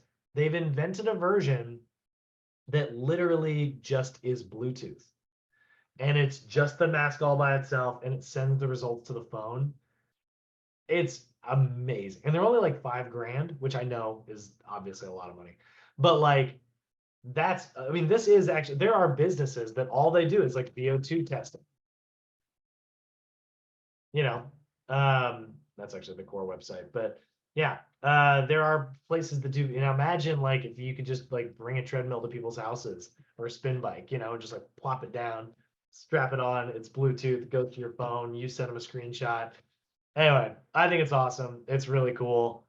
But yeah, that's how VO2 testing works. So that's the most accurate, but you're not going to see that in any standard gym.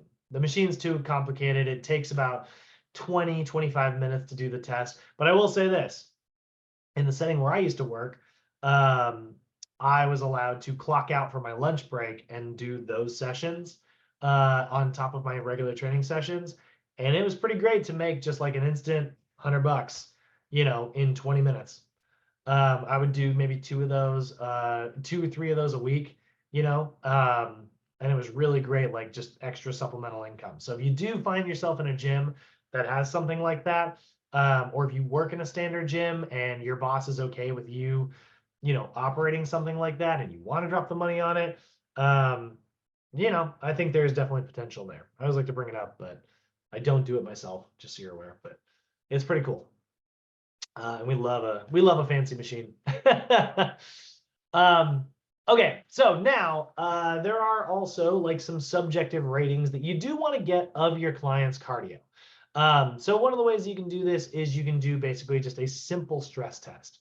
And this will give you what we call the RPE scale, rating of perceived exertion scale, or Borg scale, not like Star Trek, but yeah, the Borg.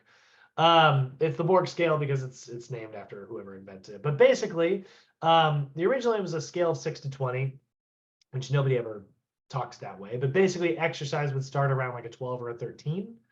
And then zone 1 would be like a 13 to a 15. Zone 2 would be like a 16 to 17. Zone 3 would be like an 18 to a 19. Most people don't talk like that. So instead, we say exercise starts around like a 5. And then you have zone 1, which is like a 6 or a 7. Zone 2, which is an 8 or a 9. And zone 3, which is like a 10 in terms of difficulty. What you can do is you can put your client on a treadmill, spin bike, rowing machine, whatever you want to put them on. And then you're just going to sort of have them every minute on the minute make it harder.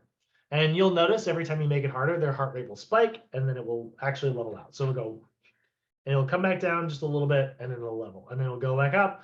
And what you can do is you can kind of measure specifically what numbers on which piece of equipment they want to hit.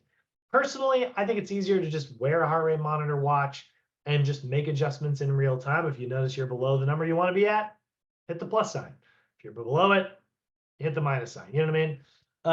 But if you have a client who wants to know, well, I need to go for a 20, you tell me to go for a 20-minute jog, how fast should I go? Me personally, I would just say, I want you to be between here and here heart rate wise and have them wear a heart rate monitor. I think that's way easier. But if I have a client who wants to know specifically what those numbers are, I can always do this stress test. I never do this on a first session. This is not the type of assessment that I ever do with a client who's like brand new and like first day intake, but it's a really valuable type of assessment. Not bad. Now, 2 that we really like that are stress tests as well. These are my favorite. You definitely do want to do these in a first session, or at least do one of them, are the YMCA 3-minute step test and the Rockport walk test. Both of these are stress tests, and they're going to tell you if your client qualifies for those harder zones. Because here's the other thing. We want to keep our clients safe. We don't want to push them outside and into a place where they might get injured. So we need to figure out like what type of zone they qualify for. So this is where the YMCA step test comes in really handy. Here's a quick little video explaining it. So you can kind of see what this looks like.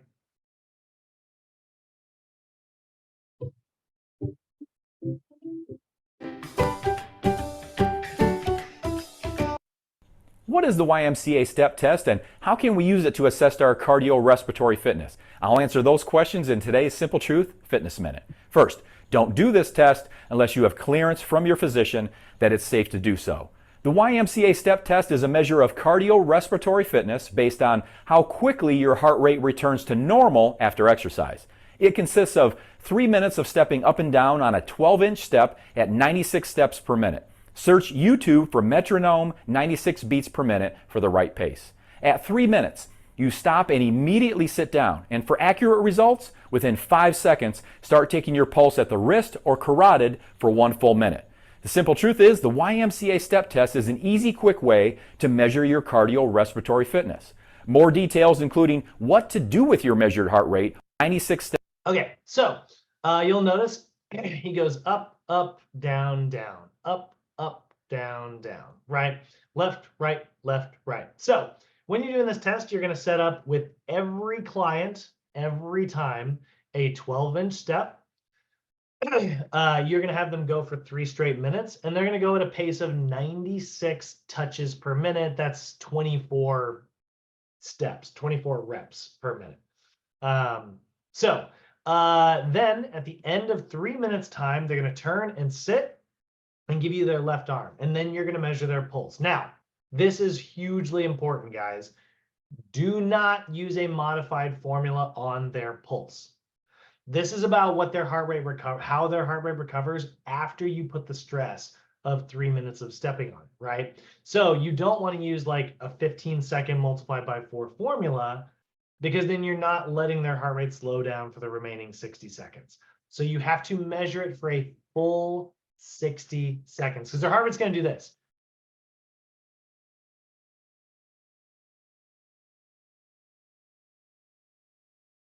And it gets back to a normal pace. The faster they do that, the better shape they're in.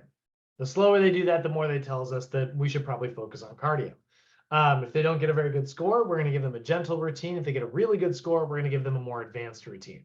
So do not use a modified formula on this. But basically, you set a metronome, which, by the way, you don't have to download an app or anything. It is on Google. You literally just Google metronome, and it will go like this.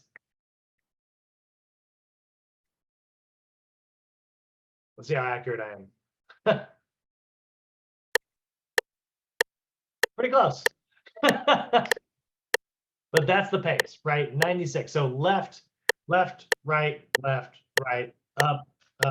down, left, right, and basically they're gonna go for 3 straight minutes. So you set a 3-minute timer, set that. And that way, any client who's ever done this test did the same number of steps, the same height, the same length of time. And then what we're really measuring is who recovers the fastest. So, let's say Jen and I are doing this test side by side. We both turn around, we both sit at the end of 3 minutes. We both did the same number of steps. We did the same height. Everything was identical. If her pulse recovered to 108 and my pulse recovered to 112, that tells us that she did the same amount of work that I did, but her heart rate recovered faster than mine. She's going to get a more advanced cardio routine than I am. So it's going to look like this. Let's take a look at the YMCA step videos. Images, please. You'll get a little chart. This is in your textbook in the appendix, by the way. So I'm 35. Let's say my heart rate recovered to, we'll say 111.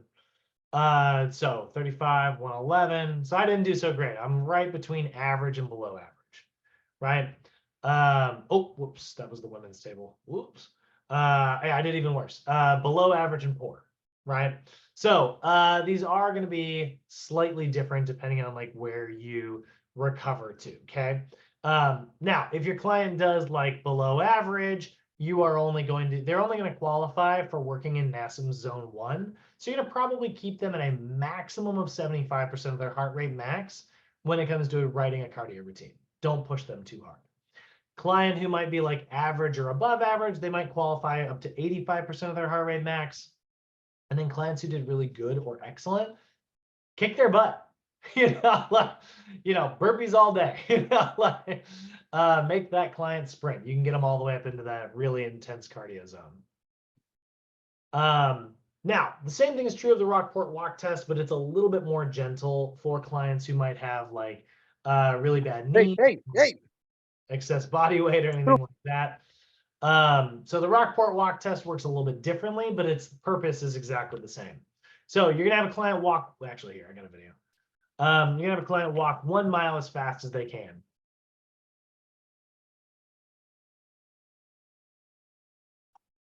And this guy again. After the ad. Rockport walk test, and how can we use it to measure our cardiorespiratory fitness? I'll answer those questions in today's Simple Truth Fitness Minute. First, don't do this test unless you have clearance from your physician that it's safe to do so. For this test, you simply walk 1 mile as fast as you can. To make sure you're walking instead of running, you must have 1 foot in contact with the ground at all times. At the finish, you should note your time and measure your heart rate. You can check your pulse at your carotid or your wrist for 15 seconds and multiply by 4, or even better, wear a heart rate monitor. Just plug in your collected info into an online formula and you'll know your predicted VO2 max. Your VO2 max score is what we use to evaluate your cardiorespiratory fitness. The simple truth is the Rockport. So VO2 max, again, very valuable data. Now this is using some math to figure out the VO2 max, but it's honestly pretty good. You know, it's not quite as good as the machine that can directly measure it, but it's not bad. You're gonna have your client walk a mile fast as they can.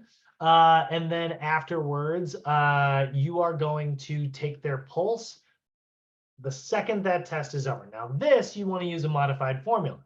6 seconds multiplied by 10 is really good. 15 times 4, I wouldn't go any higher than that. 10 times 6 if you want to, you know, do hard math.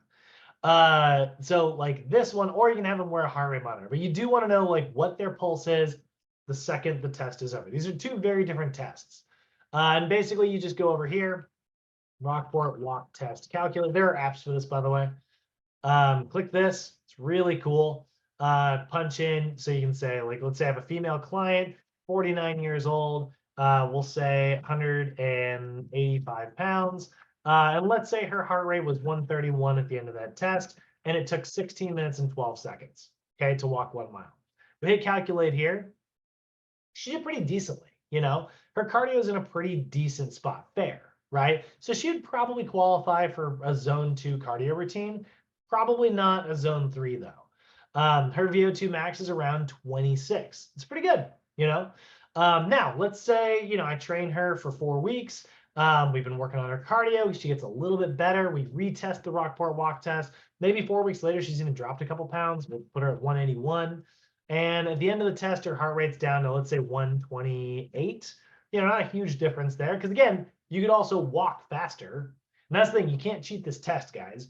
You can walk faster or slower, your heart rate's going to adjust accordingly. But she really dropped some time off. Instead of 16:12, let's say it was 15, we'll say 48.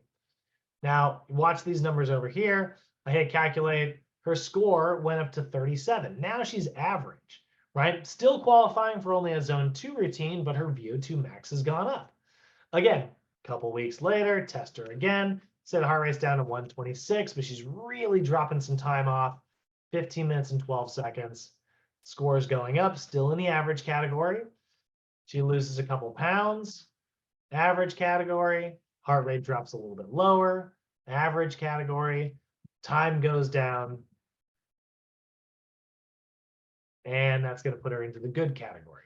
So we're going to watch these numbers adjust as our client gets better and better and better at it. I really love the Rockport walk test, but you noticed like a really good time was 14 minutes. It is a huge chunk of your session. So I do not do this on first sessions with most clients. If I notice a client tells me they have arthritis or anything where they can't do the step test, which is only 3 minutes long, if I notice that that's the case, then I will probably push this to later sessions. I'll be like, yeah, and in the future, we'll do a cardio assessment to figure out like and track that progress. So I'll usually waive cardio assessments for clients that maybe can't do them. And then there are like cardio tests, 1 mile runs, 1.5 mile runs. These are really great. And basically it's just literally like, hey, how fast can you run 1.5 miles? 4 weeks later, hey, how fast can you run 1.5 miles?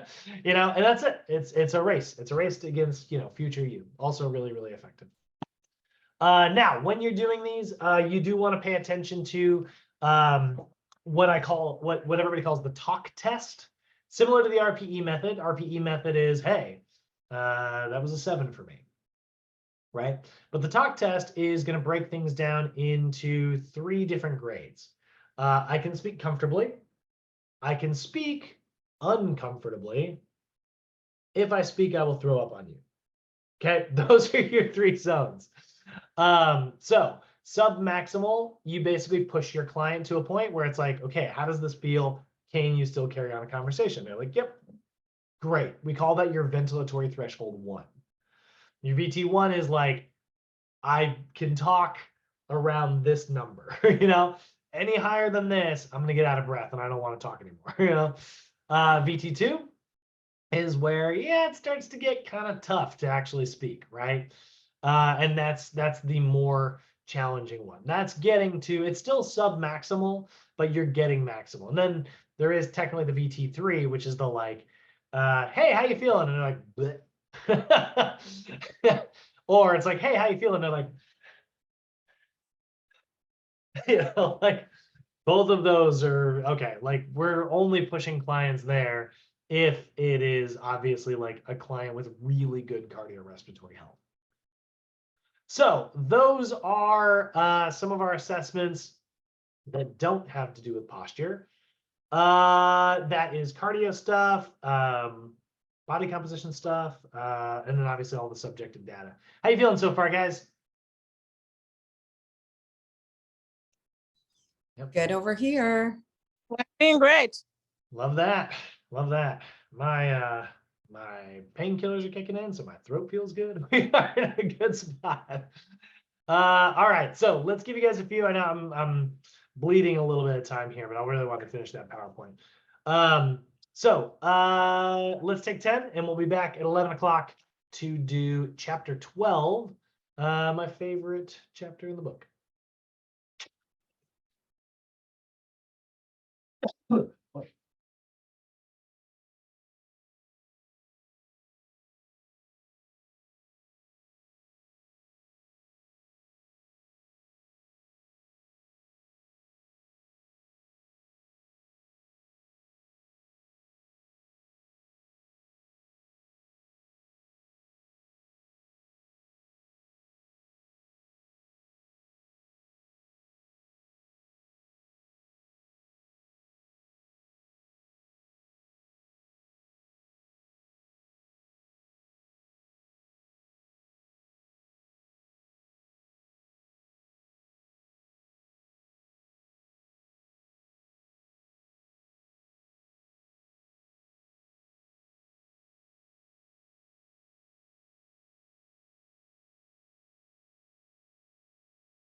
Hey, you.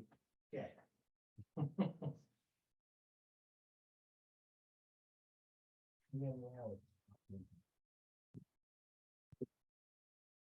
Okay.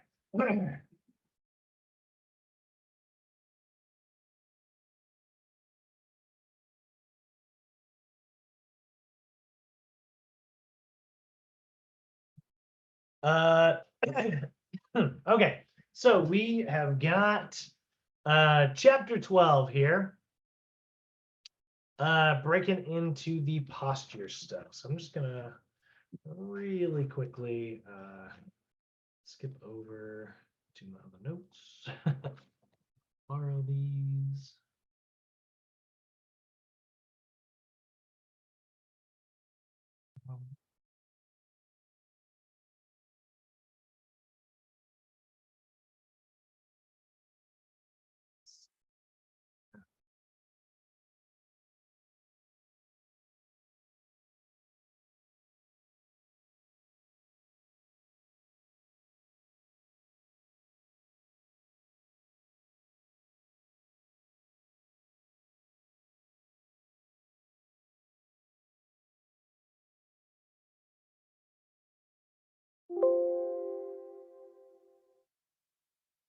All right, so we're looking at chapter 12 here in our posture, movement, and performance assessments.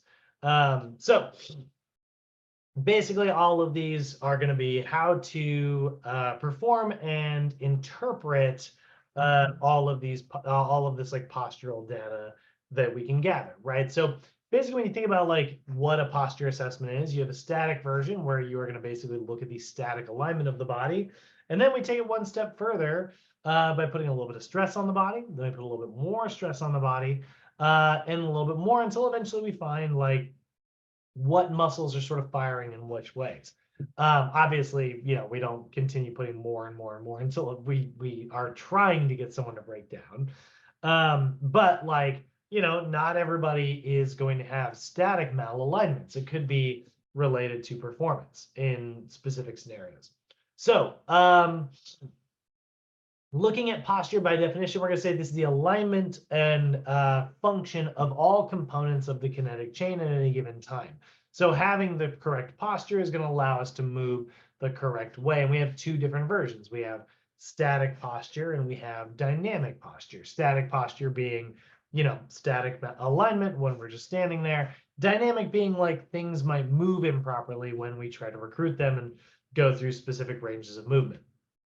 So we're going to be looking at movement assessments, and we're also going to be looking at performance assessments at the end of this. I'll have to grab those notes after the next break. So like I said, the proper alignment of our muscles, that's sort of what we're looking for. Without that proper alignment, one of the things that we start running into is these very common predictable patterns of muscle imbalance. And when I say muscle imbalance, this is what we were talking about yesterday, right?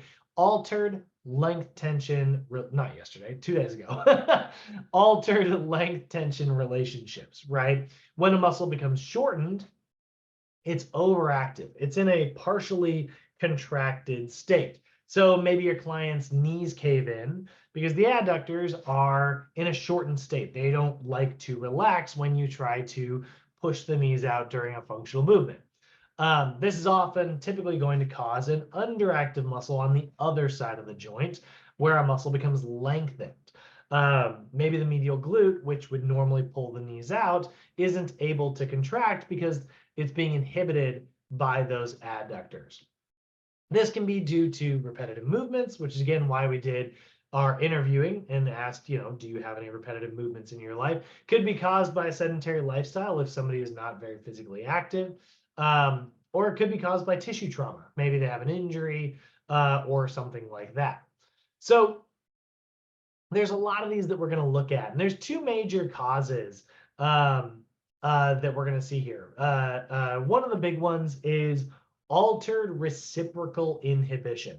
So if you guys remember the term reciprocal inhibition, I got the regular definition up here, but it's when one muscle contracts, the antagonist is supposed to relax, right? Like that's how your nervous system is arranged.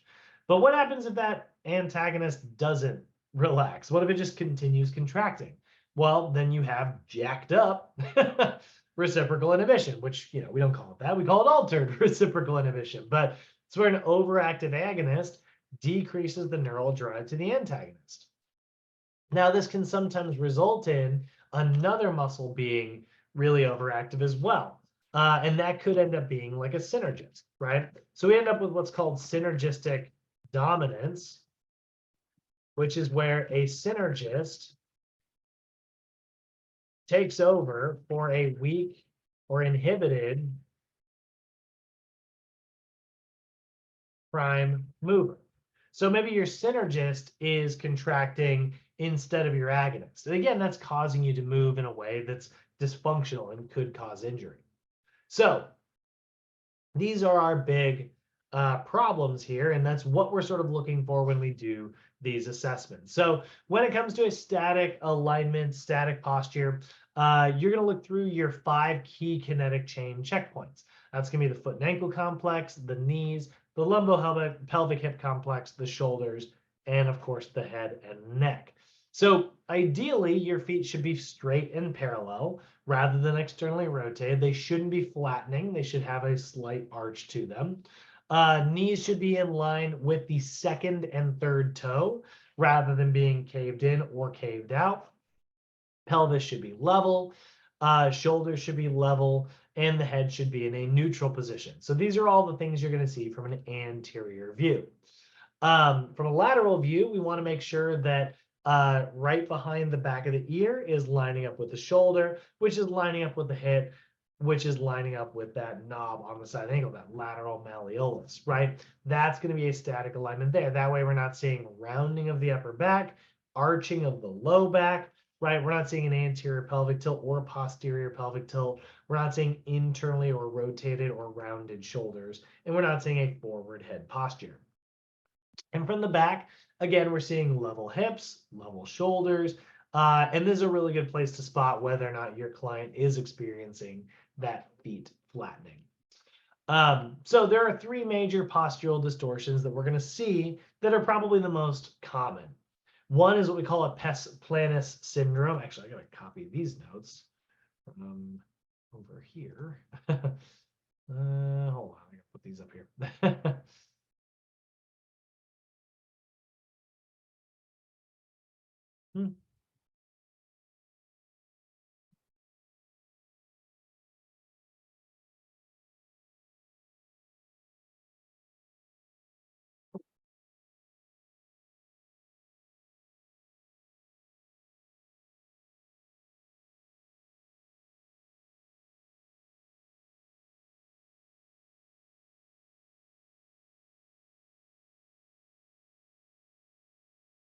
Okay, there we go.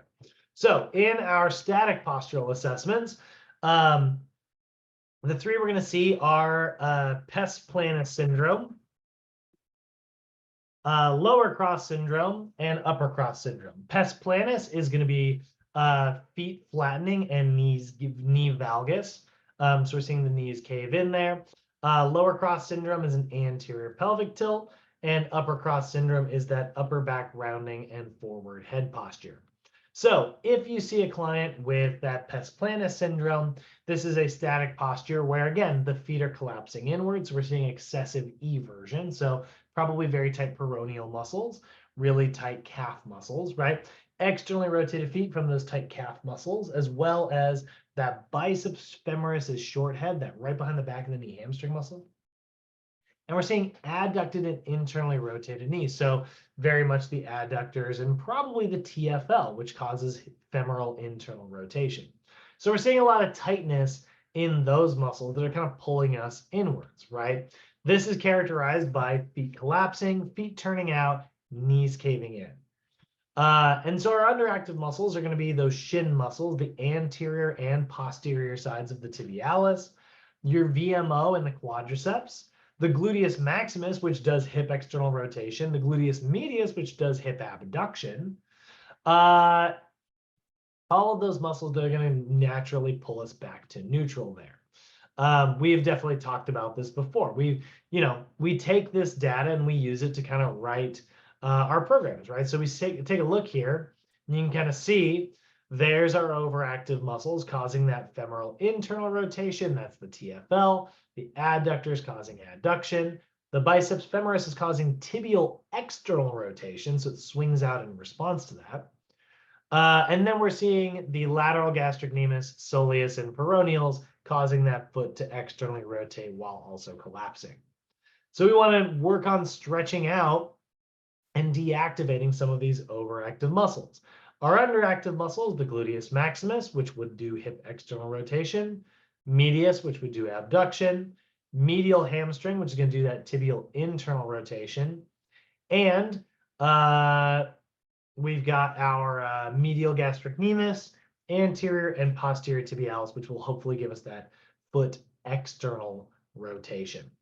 So those are all the muscles. So now we've got a good list, right? And all this is available, again, you go to nasm.org and you go to their downloads tab, right? I need to zoom in a little bit. This is very tiny. Where is resources here? And you go over to downloads. Scroll down a little bit. And right there under that static dynamic, this is that sheet that I've given you guys before, right? So if we notice a pes planus, we go down here, and there is our list of probable overactive and underactive muscles. So when I write a routine, I'm going to stretch and SMR these things here, and I'm going to strengthen and activate these underactive muscles here. And it writes my routine for me. And again, like when I show this to my clients really quickly, it instantly motivates them to be like, wow, like this guy was able to look at me and write me a routine. I didn't Google this routine randomly. Like no one else has ever done this routine before. This is custom to me. And it instantly shows your value as a trainer and gets your clients motivated to want to continue working with you. So lower cross syndrome, this is going to be characterized by that anterior pelvic tilt. So when we look at that one, we can see here that is going to be that excessive low back arch. So we see excessive lumbar lordosis, usually caused from tight hip flexor muscles and tight spinal extensor muscles. Oh yeah, absolutely. Yeah. You know, that's the thing. Like, I kind of did a big spiel earlier. Like this does your sales for you. You know, this is what gets your clients super motivated to want to work with you, you know. And honestly, it's also like fun, you know, like if you like puzzle solving, you know, like just analyze someone for 10 seconds and be like, this is what will work. And then they'll be like, that doesn't work. And you're like, great, you know, let's try this instead. Here's a different exercise. And all of a sudden like, that wouldn't work. And you're like, you know, like it's, you can understand why I like escape rooms so much. So we call it lower cross syndrome because we see like tight hip flexors on the anterior side of the body and tight spinal extensors on the back side of the body. Think about that. You know, I usually use this when I'm trying to explain to my clients, right? I've got hip flexors, which are pulling my pelvis down this way. And I've got spinal extensors, which are hiking my pelvis up that way. And you can see now I've put myself into an anterior pelvic tilt. Just like what I need to do now is I need to strengthen the glutes to pull me back down to neutral. And I need to strengthen my abs to get that pelvis back into alignment. And now my spine is back neutral. So I love to like show my clients that as well, like in real life, in person there. So it literally is like a steering wheel. You know, I'm pulling too hard like this, so I need to pull back this way. That is our lower crossed syndrome. And then we have got our upper crossed syndrome, right? The rounded shoulders and forward head posture. So here we see protracted shoulders. So that's going to be excessive internal shoulder rotation as well as a bit of kyphosis in the upper back there. That excessive like kyphotic curve. Probably very tight muscles in the latissimus dorsi. This is a tough one because I forgot to put this in here. Oh, I moved my camera. Nope, hold on.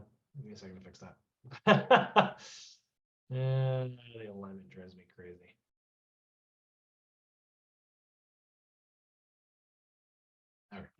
There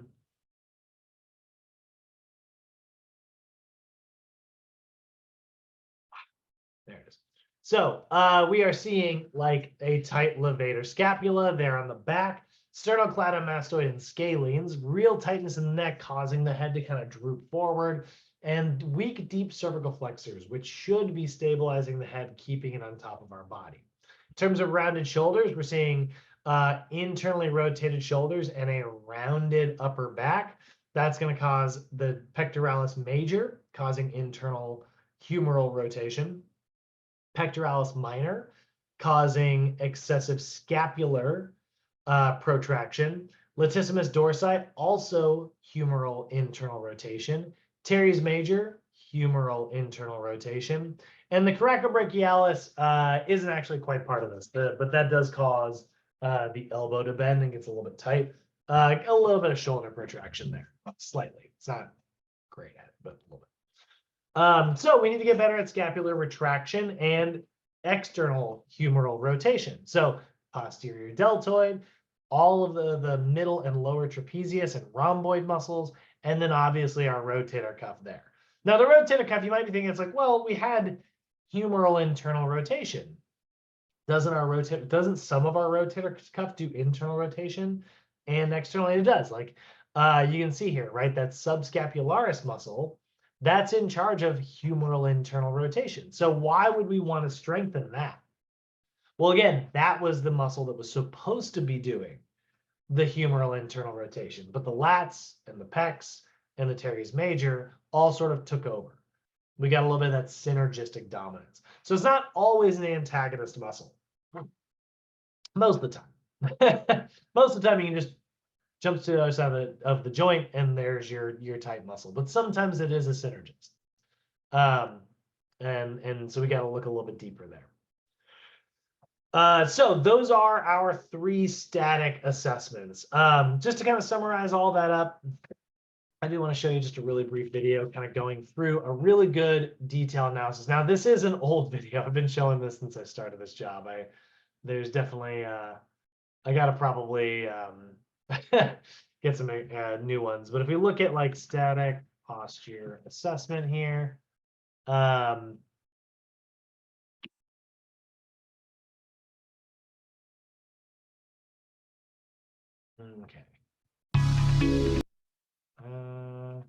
I think he goes posterior first.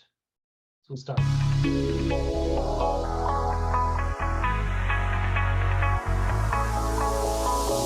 Okay, folks, let's run a postural analysis on a client. Here we have Melina. She's an events coordinator and a firefighter.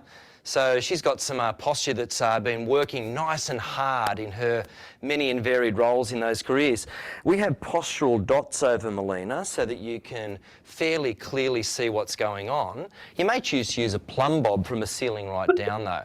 So let's start at the feet and work our way up. So if we look down at Melina's Achilles, our 3 postural dots there would show that on the right-hand side, the Achilles is turning in more than what it is on the left. So on the right-hand side, you'll see that the Achilles is turning in towards the centre. That's the hallmark of pronation. Ideally, you want the Achilles to sit straight up and down. So we're pronated both sides, right more than the left. As we make our way up, we're looking at the creases behind the knees. Now, the knee creases should be even. What you'll notice there on Melina is the creases are high on the outside, going down to low on the inside. That's the natural shape. It almost makes a smile. On Melina, you'll notice that the right side is slightly elevated compared to the left. They should be a mirror image of each other. The right side's slightly elevated. Working up from that position, we end up with the PSIS, the posterior superior iliac spine. They're the dimples in your back. And these posture dots show us pelvic alignment. What you'll notice here is, on Melina, the left dot is lower than the right dot. And that actually matches up very nicely with what we're seeing down here. The right leg appears to be longer than the left leg, and that's being carried through the pelvis. We should have a level line here. So we're elevated on the right. If we look at the spinal dots now, we've got spinal dots going from upper cervical through the cervicothoracic junction, mid-thoracic, low thoracic, coming down to thoracolumbar junction and mid-lumbar. And what you'll notice here is our dots curve to the right before coming back again towards the left. And this is a scoliosis to the right. So the scoliosis is the direction the dots are taking. So a scoliosis to the right is operating there. And you'll see by the time we get to the neck actually comes across to the left to compensate. So we've got a head tilt and a neck tilt to the left. If we pay attention now to the dots through here,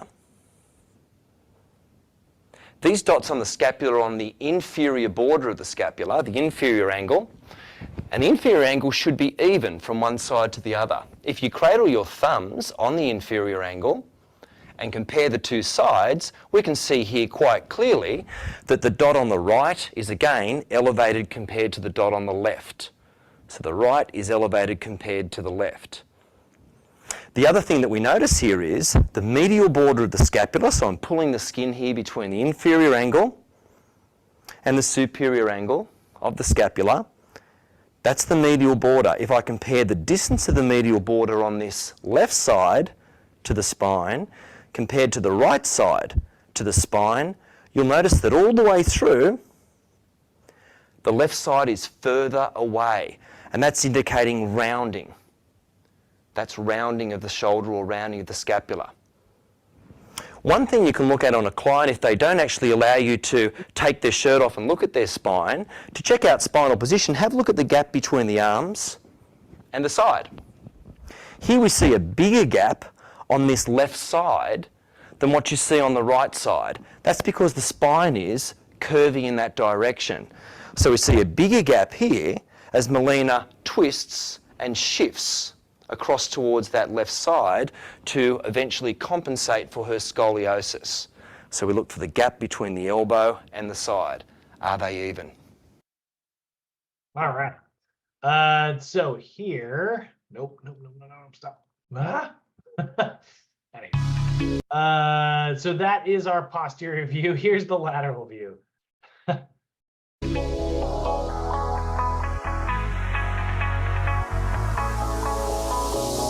Folks, let's look at another postural view of Melina. We're looking now at the lateral position. And the lateral shot, if you remember, gives us in particular our spinal curves and the orientation of the pelvis. So looking through here from the feet, working our way up, because we always go from base to apex. So looking through from the feet there, I've got a dot on the bottom part of the fibula there, the lateral malleolus, and my postural line should go from lateral malleolus just posterior to the knee joint, through the middle of the greater trochanter, and as I work all the way up through lumbar spine, lumbar vertebral bodies, acromion process, and the mastoid process at the back of the ear, all being level with each other. So if we have a look at those postural dots there, the first thing that you'll notice is, as we come up through that leg line, we notice that, in particular, we have an exaggerated curve here in the lumbar spine.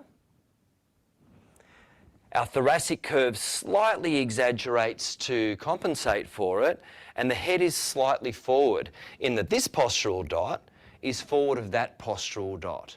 So Melina's got a slightly forward-headed posture and an exaggerated lordosis. Now, if we look at the pelvis itself, what I've done here, I'll just get you to fold your arms there, Melina. What you'll notice here is, with these two dots, this dot's marking roughly the line of the PSIS. This dot here is on the ASIS, and what you'll notice is the ASIS dot is quite a lot lower than the PSIS dot. This is an anterior pelvic tilt. The pelvis is tilted forwards, an anterior pelvic tilt. All right, and then lastly, the anterior view.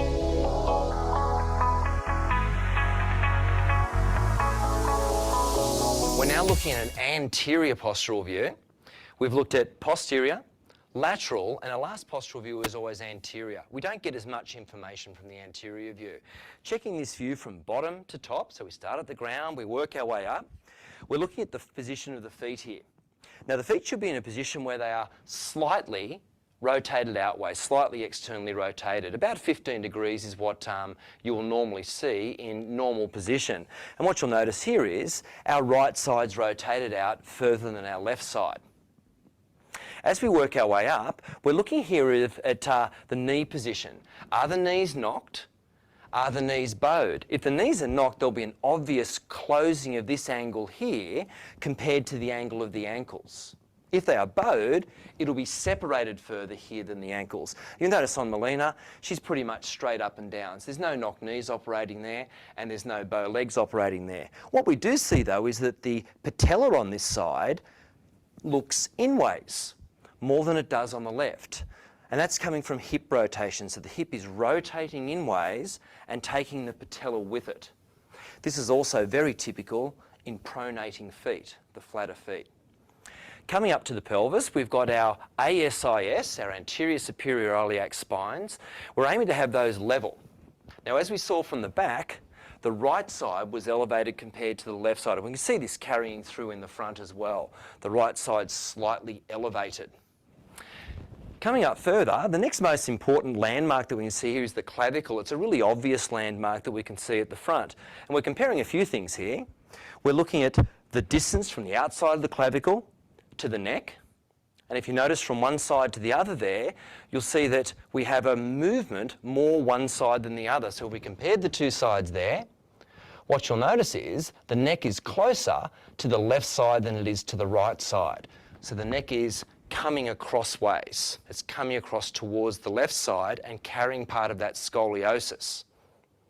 If we look at the chin position there, the chin and the sternum are the midline positions. So I'm in the middle of the chin and the middle of the sternum, and you'll notice on our model here, from all of that firefighting, we've got a slight tilt there. So the chin's moved across out of the vertical line from here because of the neck position. Part of what we see when a shoulder is a little bit more protracted is a much more obvious clavicle. And as you'll see here on Melina, her clavicle is a little bit more prominent on this side than what it is on the left side. So the right side is slightly more rounded than the left. Okay, so now my boy Rob. So yeah, we see a lot of different things kind of going on. That's a really detailed breakdown of, how to kind of go through that static. Good example of like things to pay attention to and sort of how to flow that.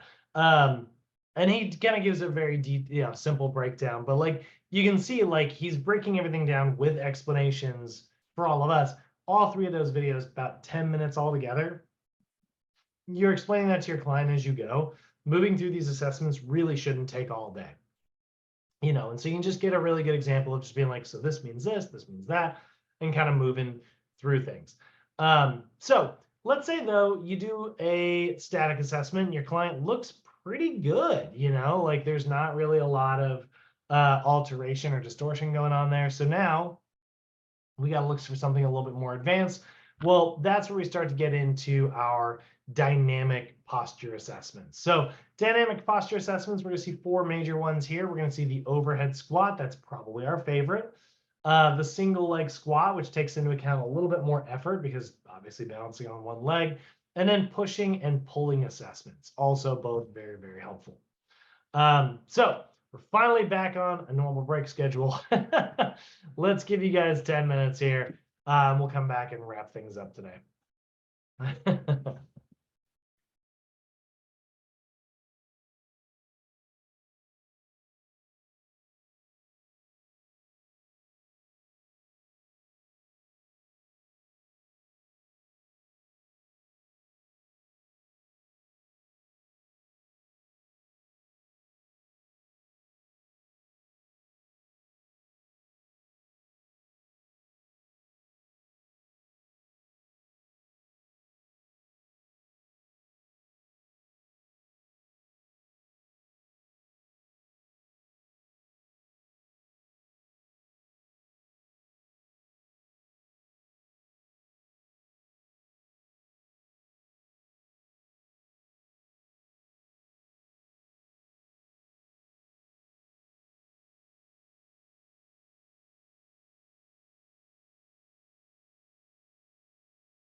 Okay. So let's go ahead and do this overhead squat stuff. So with the overhead squat assessment, you're going to have your client, and by definition, we're going to say it is a postural assessment that is going to assess your dynamic posture or posture during movement, core stability, and neuromuscular control. And it's really good. It's appropriate for all fitness levels.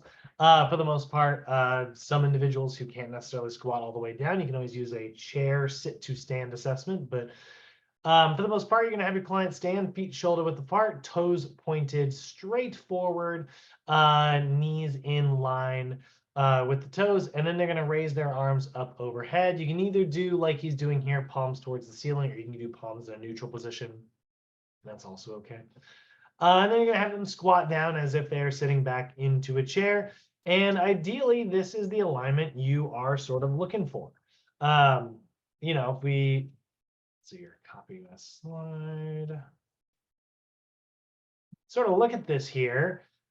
This is really exactly what we want.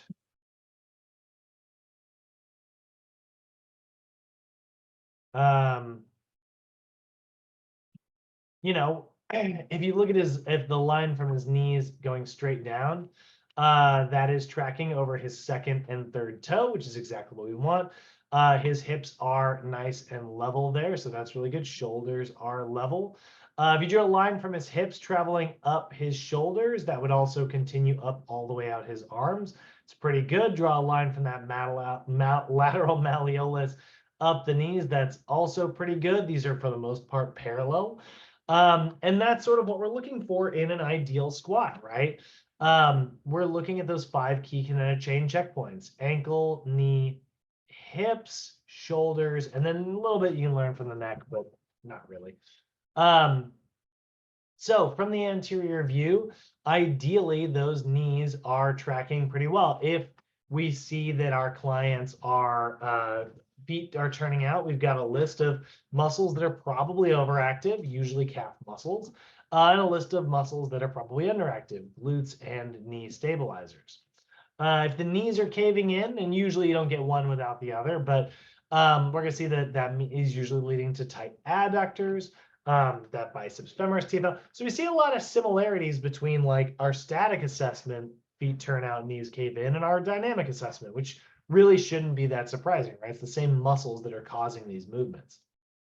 From a lateral view, we're looking to see if our client has an excessive forward lean. You can see here, rather than having those nice parallel lines like this, they're sort of, you look at the line of their upper body and it kind of comes forward there and intersects. We also don't want to see too much of a low back arch or an anterior pelvic tilt. We also don't want to see a fairly decent alignment of the squat, but like having problems keeping the arms up. You know, each of those are going to mean different things. So I've got them listed here. Not every single one. In fact, actually, I really should just kind of, I'm actually going to lose the probable overactive stuff. This isn't the class for that. So I'm just going to kind of show what some of our most common sort of problems are instead. So feet turning out, knees caving in. For the record, in the advanced assessment, you're also going to see knees caving out. That's going to be a little bit more common in populations who, you know, generally athletic populations. Low back arching, low back rounding is also possible. We don't see that here, but again, that's going to show up in the corrective exercise textbook. And then same thing with heels rising and feet flattening and asymmetric shift. So putting a little note in here, found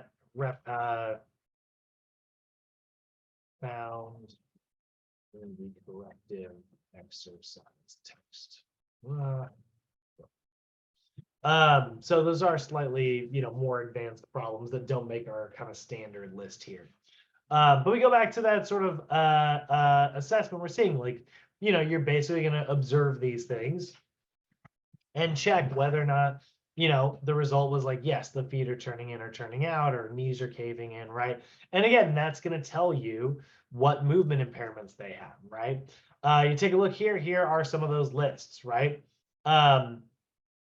We see the feet turn out. Generally, that means tight gastrocnemius and soleus muscles. And it says hamstring complex, but particularly it's that biceps femoris short head, not the entire hamstring complex. Underactive muscles, your shins and glutes, right? Knees caving in, again, tight TFL, no surprise there. And tight adductor complex, pulling the knees inward. Again, weak glutes and knee stabilizers. Low back arch, we're seeing tight hip flexors and lumbar extensors, maybe a little bit of tightness in the lats as well. And then underactive muscles, we're seeing underactivity in the glutes, hamstrings, and it says abdominals, but particularly abdominal stabilizers, guys.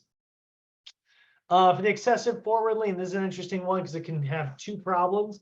Could be the hip flexors and the calves, or sorry, could be the hip flexors and the abdominals pulling the body downwards, or it could be the calves. So it could be like a balance issue. One of the ways you can figure out which one is which is you can put your client's heels on plates, or have them stand on top of their shoes since they took their shoes off. And that'll put them into plantar flexion. If their squat gets better, you know that by taking the stretch off that gastrocnemius muscle, they saw improvement. That tells us that the calves are probably the big cause of this issue here. But if the problem still persists, then, well, chances are it's, tightness in the hip flexors and abdominals. And then if the arms, oh no. Oh, my internet's dying. We've been so good today. And then if we see the arms falling forward, right, usually that's tightness in the pectorals and lat muscles and internal rotator, so not the rotator cuff. So we need strength in all those upper back muscles, middle trapezius, rhomboids, posterior deltoids, and rotator cuff. So that is the overhead squat. Now in the single leg squat, it's pretty darn similar. It's basically the same assessment, but for a more advanced client. So like your client does really good on the overhead squat. Well, we can make this harder by having them accept that weight onto one leg. Now we're going to see a little bit more balance. We're going to see a little bit more core strength involved. And we're just going to have them generally accept that weight over to one leg. Hands go on the hips so we keep the center of gravity near to the center. And then that foot's going to basically hover about 6 inches off the ground. This is not a pistol squat. So they don't have to do that squat with like the leg super far forward.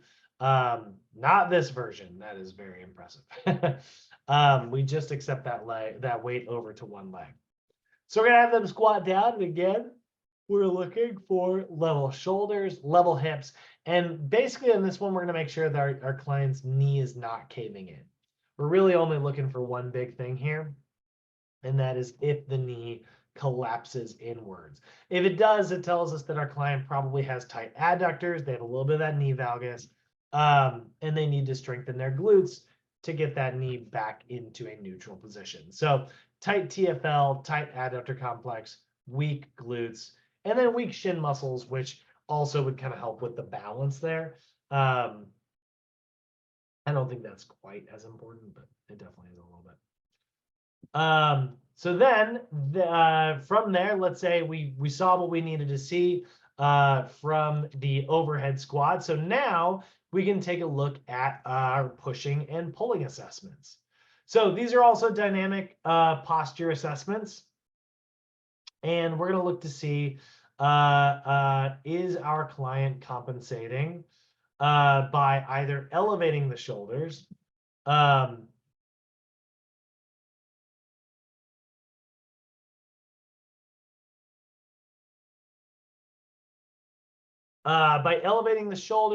bringing the head into a forward head posture position, or are they kind of sitting in that same habit we saw in the overhead squat and arching their low back? So whether it's a pushing or a pulling assessment, they are essentially the same thing.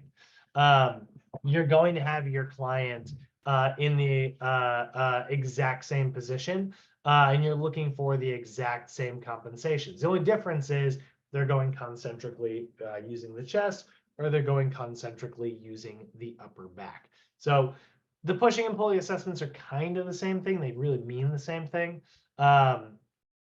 But how they are performed is ever so slightly different.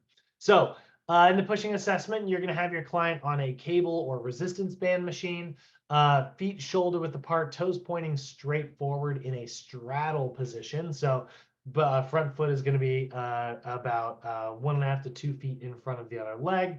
And then you're just going to have them perform that cable chest press straight forward, pushing, or you can do it in a seated machine as well, but you're going to get a lot better out of it if they have to use that core strength by standing.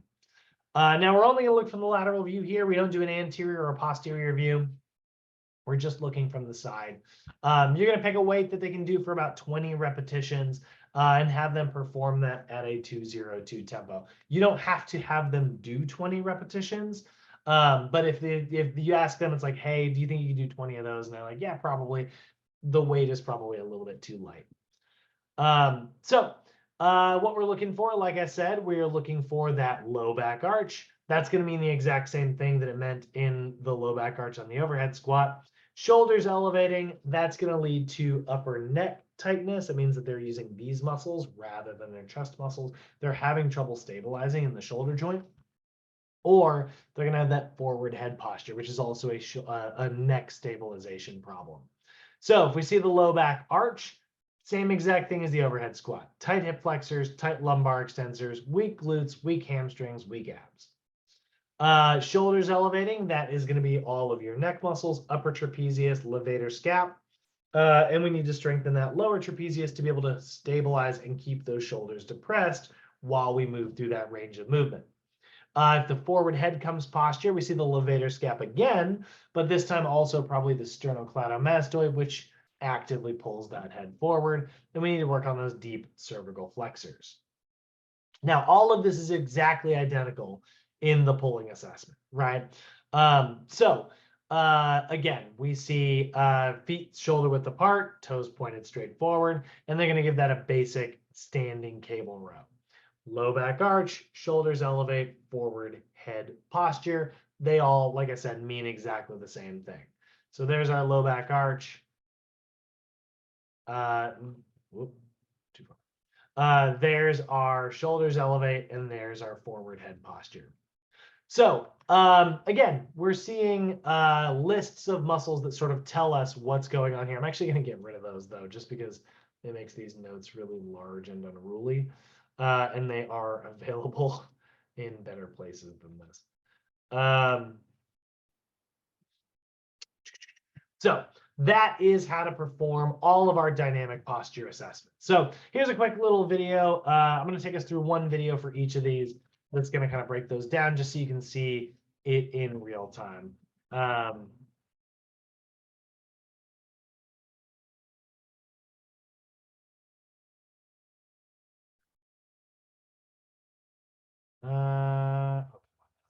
There we go. All right, so he's going to take us through just a really brief example of the feet turning out here. I chose Wix for my business because of its massive scope for functionality and freedom of creation. Being able to integrate. Oh, you know what? Actually, sorry, this is the wrong video. This one. Yeah, she doesn't do it. For our overhead squat assessment, from the anterior view, we're going to begin by looking at the feet. When one squats, their feet should be able to stay nice and straight. The common compensation that we see is the feet turning out. So for Claire, we'll go ahead and line her up, 5 kinetic chain checkpoints. Feet, knees, and hips are nice and neutral. Neutral position there in the hips, and shoulders are down and back. Now we'll ask her to reach both of her hands all the way overhead. Now from that anterior view, we're only going to look at the feet and the knees. We'll ask her to squat 3 to 5 times, about to the height of a normal chair. What we can see there immediately is that her feet start to turn out. We'll ask her just to do one more, and you can go ahead and relax. If we can see the compensation, there's no reason to continue making her squatting. We see her do it, and then we'll just move on from there.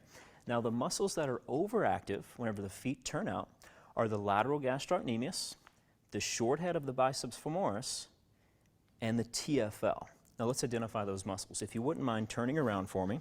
So whenever we look at the overactive muscles here, when the feet turn out, The overactive muscles, or the muscles which are doing too much, can be identified as the lateral gastrocnemius. Now the lateral gastroc is positioned here. We have the lateral and the medial head when we look at the gastrocnemius. It crosses both the ankle and the knee, and whenever the knee is slightly bent, so go ahead and come into a small squat there, what we see is that lateral gastrocnemius can help to externally rotate the tibia, which is turning the feet out. In addition, we have the short head of the biceps femoris, which is positioned here. It attaches out to the fibular head and comes up about a third of the way up the thigh. And again, as we go into this squat, if it's overactive, it can turn the foot out and go ahead and stand. And if we could turn and face back towards the camera. In addition, one that's oftentimes left out is the TFL. Now the TFL sits up here near the hip, but what we need to understand is that it attaches to the IT band, and that IT band comes all the way down here and attaches to the front part of the tibia. So if any of those muscles are overactive, which simply means they're doing more than they should, whenever we squat, it will start to turn the feet out. Now the underactive muscles, the muscles that are normally not doing their job, are usually just on the other side of the joint. So with that, we would see the medial gastrocnemius. If you could go ahead and spin around for me again.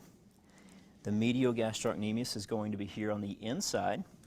So it's the other side of the joint in the transverse plane with the knee rotation.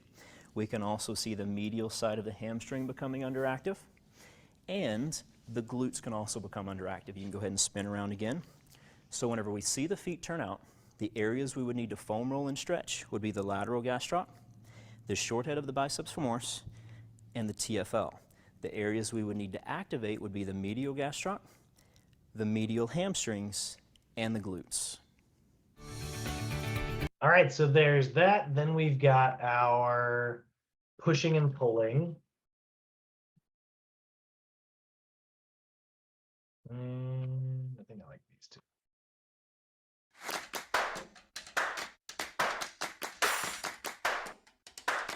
This is going to be an example of a pushing assessment. So when we go through the pushing assessment, we want to pay attention to these 5 main kinetic chain checkpoints. So the feet, knees, lumbopelvic hip, shoulder complex, and then the head. So as he goes through this, I want to get him in a good position. So first of all, let me have you take your back foot. And this is the cue that I'm going to give. His back foot is currently out like this a little bit. If you could take your back foot and just straighten it completely. So that's a good visual cue just to give, as long as he knows that your hand is representing his foot in that particular example. Now go ahead and just press your hands out. I'm going to use my hands as something for him to go to, and then go back. So as he does this, I want good alignment from the head, shoulders, hips, knees, and feet. I'm gonna have him straighten out that back leg. And when he does this, it depends on how much weight is being pulled back this way. If it's really heavy, then he might need to lean forward a little bit just so he keeps from falling backwards. If that's the case, you have to be careful. If they go into a really wide stance, there's still a tendency to keep the upright torso, and that's going to put an arch in the lower back. So that's one of the things we need to pay attention to in any of the assessments. And again, it's just an exercise, but every exercise is an assessment. We want to pay attention to all of this. So as he's doing this, his heel is down on the ground, his knee is locked out, so he's working his quad here, squeezing that glute, and making sure there's no arch in the back, or a neutral arch in the lumbar spine. So go ahead and press forward. Hold that position. Common things that are going to happen when people go through this, and we'll start at the top, is there's a tendency when people do a pushing exercise for their heads to jut forward. So go ahead and just press out and jut your head forward towards me. So they'll jut forward this way. Now, one of the ways that we can kind of cue out of this is just show them what they're doing. And I could say, hey, Jerry, right now your head's jutting forward. Just bring your chin back into that position. Perfect. So it's just a good visual cue for them to see. And then what we may also see, go ahead and bring the arms out, and as they push, you might see people's shoulders elevate. So go ahead and press forward and let your shoulders come up as you press out. Good. So again, another visual cue that I could give to him is I could say, hey, you're pulling up like this. Do you see my shoulders? Go ahead and just drop those shoulders down and take it back. Good. So again, visual cues so that they see what they're doing. They can't see themselves. So we have to be that representation for them. Again, now he's going to press out As he presses out, there tends to be an arch in the back. So go ahead and press out and let your back arch as you're trying to push forward. And this happens quite a bit actually. And you can see the increased arch in the lumbar spine. So I might give that cue, but I wouldn't necessarily give this cue to him from the front. I might turn to the side where he can see me and I can see your back is arching like that. Can you draw in a little bit, squeeze the glute and minimize the arch in your back? So again, he's got a vantage point where you can see it. Now, also for me as a practitioner, I don't want to look only from the front because I wouldn't have seen that. So I need to be mobile too and walk around my clients to make sure that they're staying in proper alignment. We stay with those 5 kinetic chain checkpoints: head, shoulders, hips, or lumbopelvic hip complex, knees, and feet. And of course, there's the foot that oftentimes turns out when people do these exercises. And what we would do is we simply go ahead and press out. He's got his feet turned out. I could give that cue that I gave to him before, or I might even give a tactile cue. So if I came around here and I went towards his foot, see how his foot is turning out a little bit? I might want his heel to move out so it keeps his foot in line. So I would say, do you feel my foot, my toe, right here on the side of your foot? Can you follow my toe? Perfect.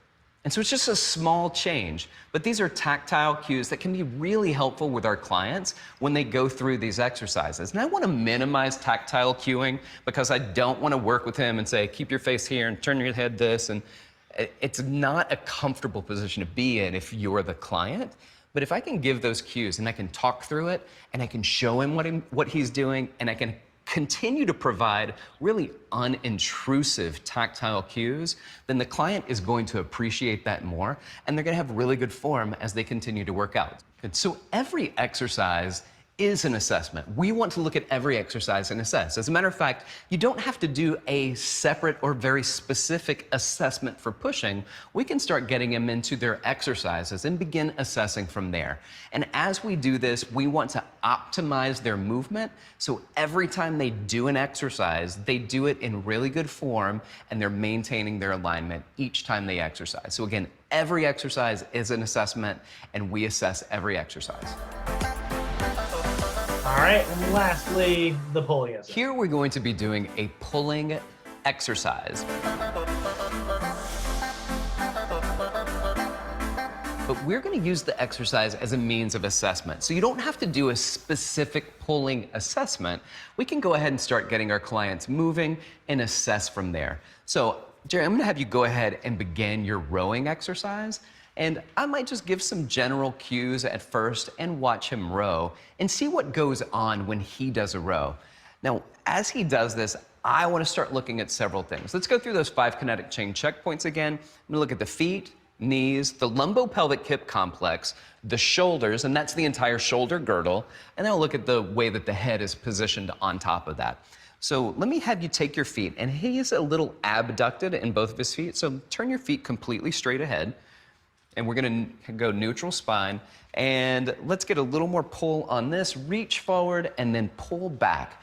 When he pulls back, oftentimes here's what's going to happen is that people will pull and rather than squeezing their shoulder blades, they'll start to spin in this socket. So take that hand and just pull it back as far as you can. So just move it back, keep going, keep going, keep going.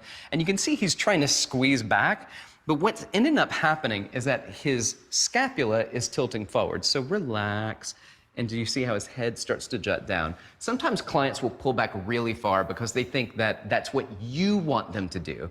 They're not sure what you want yet. So go ahead and pull the arm back and squeeze the shoulder blades together, and that's it. So he's got a really good squeeze in between his shoulder blades. So he's got this rhythm between how his humerus starts to pull back and how his shoulder blades squeeze together. If he continues to pull back, it's just gonna start to raise the shoulder blade and tip the shoulder blade forward, and we want to avoid that. So too far is indeed too far.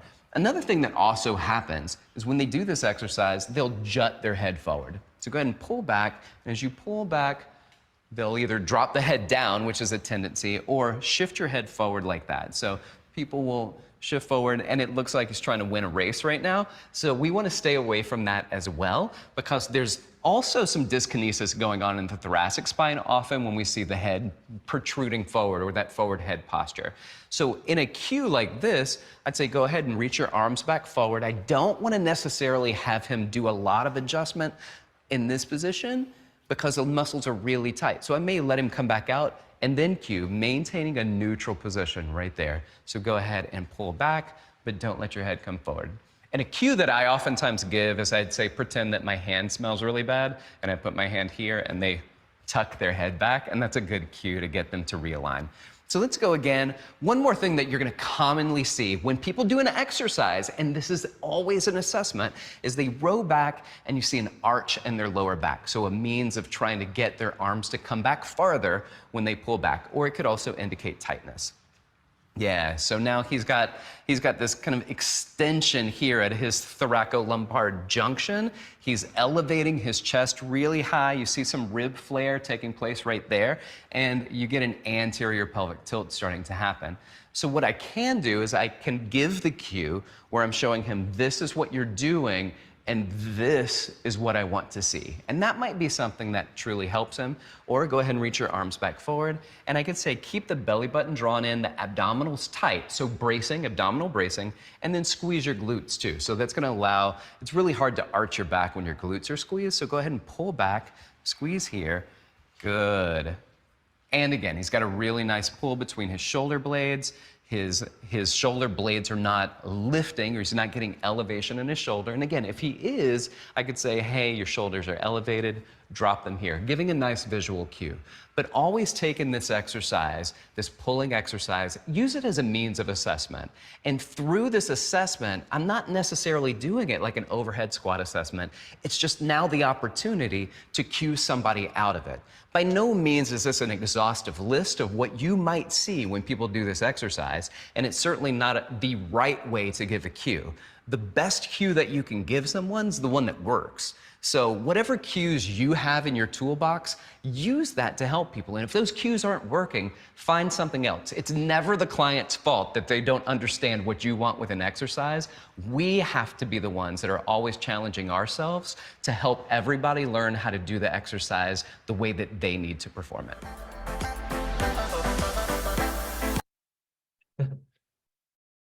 Okay. All right, so that's the pushing, pulling, and overhead squat. Got to see a little bit of like what some of those distortions will look like. Obviously, like this is one of those things that the more you do it, the better and better and better you get at sort of like being able to understand what's going on there. All right, so last little category we've got here are our performance assessments. So there's a couple of these. There's a lot of performance assessments in the book. These are not ones that like you're directly tested on. So they're not going to quite make our notes today, just because these don't pop up on your actual like exam. But they put them in the book because, you know, if you do end up like working in like athletics and particular sports and things like that, or if you go on to get your performance enhancement specialist, PES certification, these can be really, really valuable. So push-ups, bench pressing, squatting, vertical jumping, long jumping, agility assessments, sprint assessments. These are all pretty cool. They're very fun, but they aren't necessarily like something you would do with every single client. So the first one is a push-up assessment. Really simply put, guys, you're going to have your client assume a push-up position. They're going to lower down into a push-up, which is 90 degrees of elbow flexion, and then go back to their starting position. And they're going to do that as many times as they can in 60 seconds. So basically, you're going to do as many push-ups as you can in 60 seconds. And that's a really good assessment for you to be able to test yourself in the future, right? How many push-ups can you do in 1 minute? You know, we can do that for 2 sets, 3 sets, and now it'll even feel a little bit like a workout. And that's something we can track progress on over the course of, 4 to 6 weeks. There's also our strength assessments. 1 rep max testing, as it's sort of more commonly referred to. So you can do a bench press 1 rep max test. You can do a barbell squat 1 rep max test. But basically what you're going to do is you're going to have your client get onto a weightlifting bench. Low back. Both feet should be firmly planted on the ground. And then you're going to pick a weight that they can do comfortably for warming up. You're going to have them warm up for maybe 2 to 3 sets. And then basically you're just going to increase the weight anywhere between 5 to 10% of that initial load in between sets. You're going to have them bring that bar down, complete 3 repetitions, and then re-rack it. Give them 2 minutes of rest. Increase the weight for 10 to 20 pounds. That's 5 to 10%. 1 to 3 reps. And repeat. And basically, you're just going to keep doing that and adding more and more and more and more weight until eventually they cannot complete any more repetitions. Then you can use a 1 rep max calculator, which is found in your book, or you can just Google it. So let's say your client benches 145 pounds and they did get 3 repetitions. That means that their 1 rep max is probably right around 153.5 pounds. So we would say 150. I guess you could round it up to 155. 150 to 155. Now, what's nice about that is, let's say you're trying to work at like a 12 rep range, which should be around 70% of your 1 rep max. You know that you can put 107.5, which, that would be 110 pounds on the bar. I guess it's halfway in between both. So you can either put 105 or 110 pounds on the bar, and it dials you in so that you can take some of the guesswork out during the rest of your sessions. Now, this is specific to the bench press, but it does work in the barbell squat as well. So again, you warm your client up in a comfortable weight, and then take 2 minutes of rest. Add 30 to 40 pounds. So that's 10 to 20% of the initial load. That'll be a little bit more aggressive, but the lower body is much larger muscles, so it makes sense. Again, repeat steps 1 through 3, 3 repetitions until you get to that maximum, and then you can use a calculator to basically figure out. There's other like 1 rep max testing protocols out there, but that's a pretty quick and easy one. If you are going to do that because you have a very serious powerlifting client, that's really the only population you would really use this with, or an athlete who's focused on improving their 1 rep max. If you are going to do that, I usually do not do this in initial training sessions.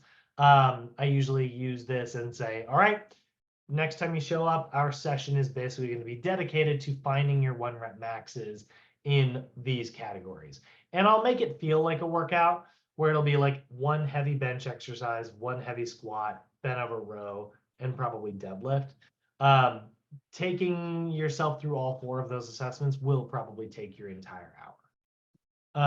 And it will feel like a workout. I mean, they'll feel like a total body workout. So whether I have them on like a training split, upper, lower, push, pull, back, whatever training split I have them on, if I'm doing like 1 rep max testing, usually it takes a day where we dedicate and find those 1 rep maxes.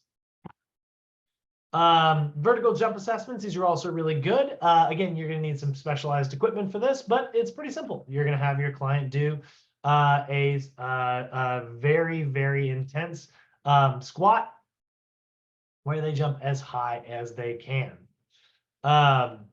Then we have the long jump or broad jump assessment. Also the same thing. You're going to mark on the floor, have your client jump as far as they can. Usually on both of these, you're going to give them 3 tries. And then you're going to take the best of their score.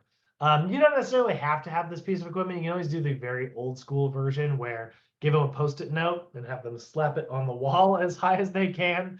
That also works pretty well, actually. But most of the time, if you're doing a very serious version, you probably have access to the high jumper. Broad jumper is really easy.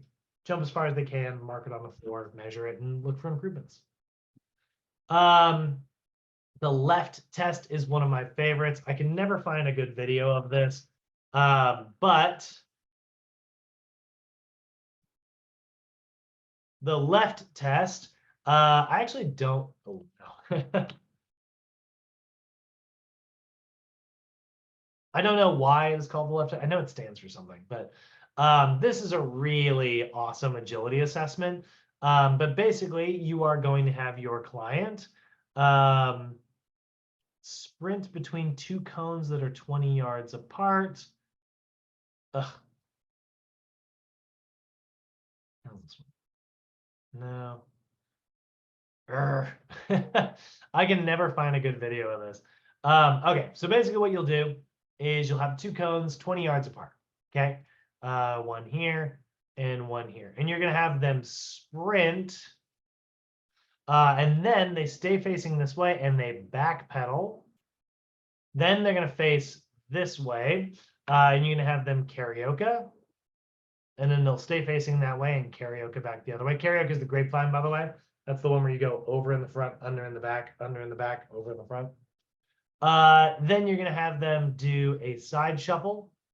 Oh, actually, sorry, side shuffle's in the middle. Sorry, side shuffle, then karaoke, and then it always ends with one final sprint. So it is sprint, backpedal, side shuffle,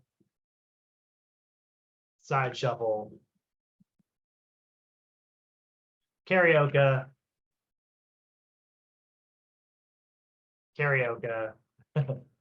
and then one final sprint.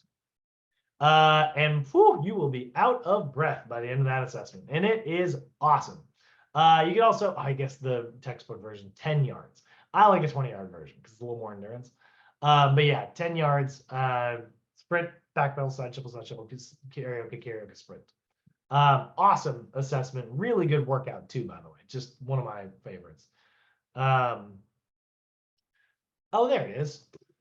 So sprint, backpedal, side shuffle. Yeah, like I said. And basically, you're just going to measure their time. They only get to do 1 rep of this. You could do multiple reps with, like, give them 2 minutes of rest in between, but they will be exhausted after the first one. But yeah, basically, you're just going to say, okay, that took 40 seconds. And now it took 35 seconds. Now it took 30 seconds, right? And they're just going to look for those improvements as your client gets better and better at it. There is also the 40-yard dash. This is popular in the NFL. The 40 is a really good assessment, but 2 cones, 40 yards apart, you can have your client sprint as absolutely fast as you can. This is not very much distance to get up to a full-blown sprinting speed. So it's a really good way to test acceleration more than anything. Top speed, you would probably actually have a little bit of a wider distance. But with only 40 yards, it's a really good way to basically test your acceleration speed. Even better for testing acceleration and agility is the Pro Shuttle assessment. That's commonly known as the 5-10-5 assessment. And that's this one right here. Fargo. You're basically going to set up 2 cones 10 yards apart, and you're going to put a third cone in the middle halfway between. So that's 10 yards total with 5 yards between each cone.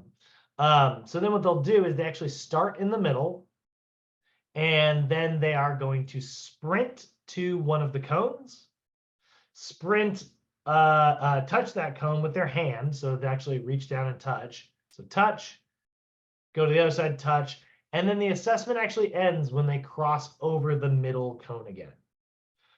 So they start in the middle like this. Oops, hold on. So they start in the middle here. You have a cone here and here. They are going to sprint here, touch, sprint all the way over, touch, and then once they get back to here, that's when you're going to stop the timer. So this is basically the best assessment for really explosive agility and acceleration and deceleration. If you accelerate too fast and you can't slow down, you're going to lose time transitioning. If you can't speed up fast enough, well, you're just going to go slowly. You're going to lose time on the test. So it's a really good agility assessment, very popular in football. So those are some performance assessments. There's actually way more out there, but those are some of the broad strokes. So here's the thing. Wrapping everything up today, kind of putting everything we talked about together.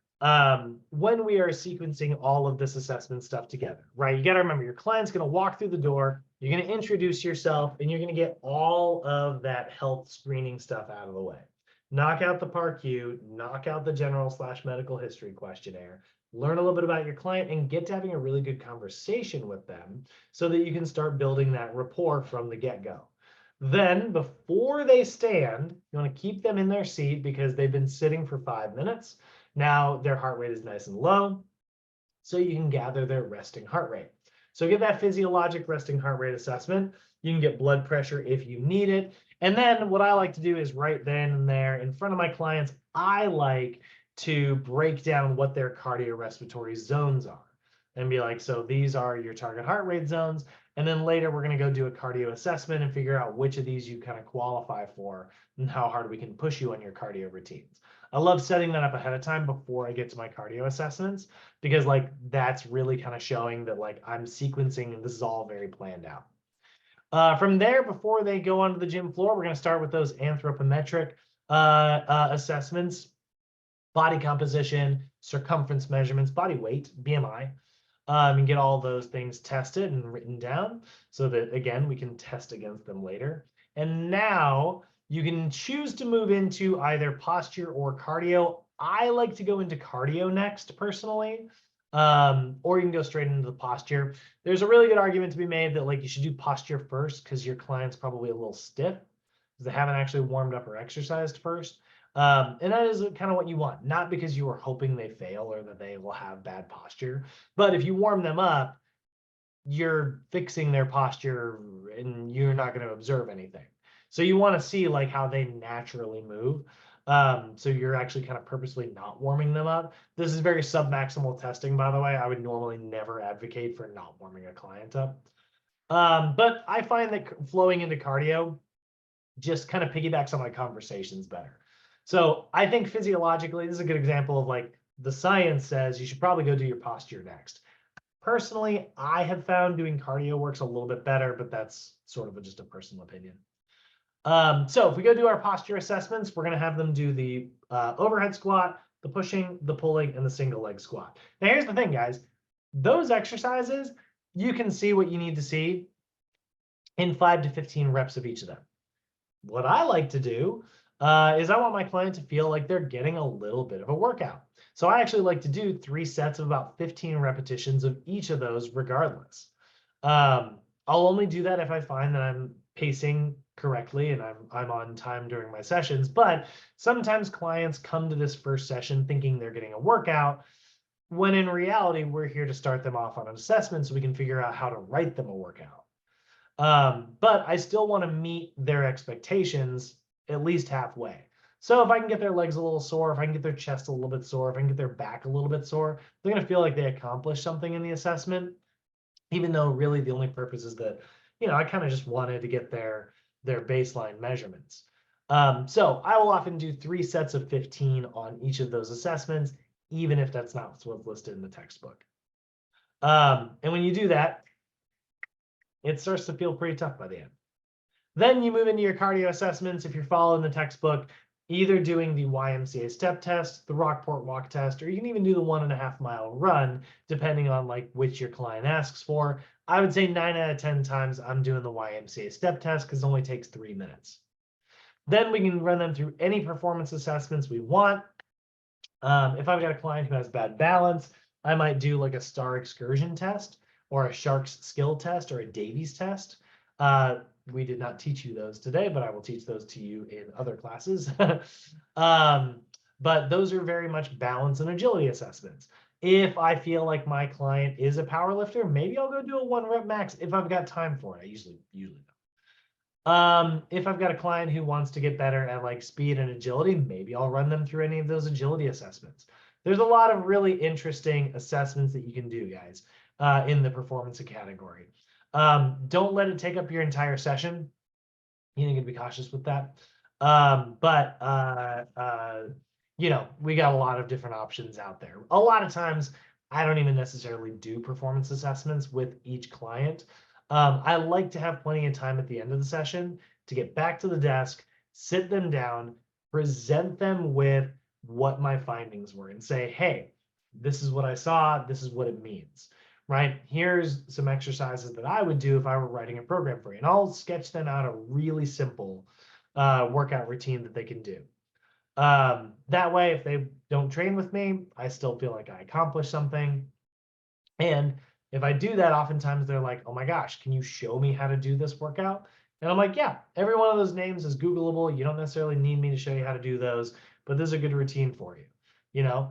And if my client like walks out of there saying, yeah, I just don't know if I can afford it or if I have the time or, whatever other excuses somebody has, that's okay. But if they walk away with that routine, they really liked it, they might email me in the next day or two and say, hey, I really liked that routine. Can we maybe meet for a training session? And I'll be like, sure, here's what our packages look like. Here's what the price is. Here's what kind of deal I can cut you in on. And again, it does my selling for me. I don't have to feel like I'm doing any sleazy car salesman stuff. I don't have to feel like I'm pressuring anybody. And I certainly don't have to feel like I'm not selling something that I believe is worth it, which is, I think, where most people struggle with sales, you can be new to this and you're like, trust me, guys, what you are putting out there will be worth it for them. It is all very valuable stuff. So that is assessments, guys. There's some obviously modifications to make, but again, these show up better in chapter 23. Basically, certain things to avoid for certain clients. And that's it. We did it. We knocked it all out. That was actually a ton of slides today, but how you feeling, guys? Questions, comments, concerns?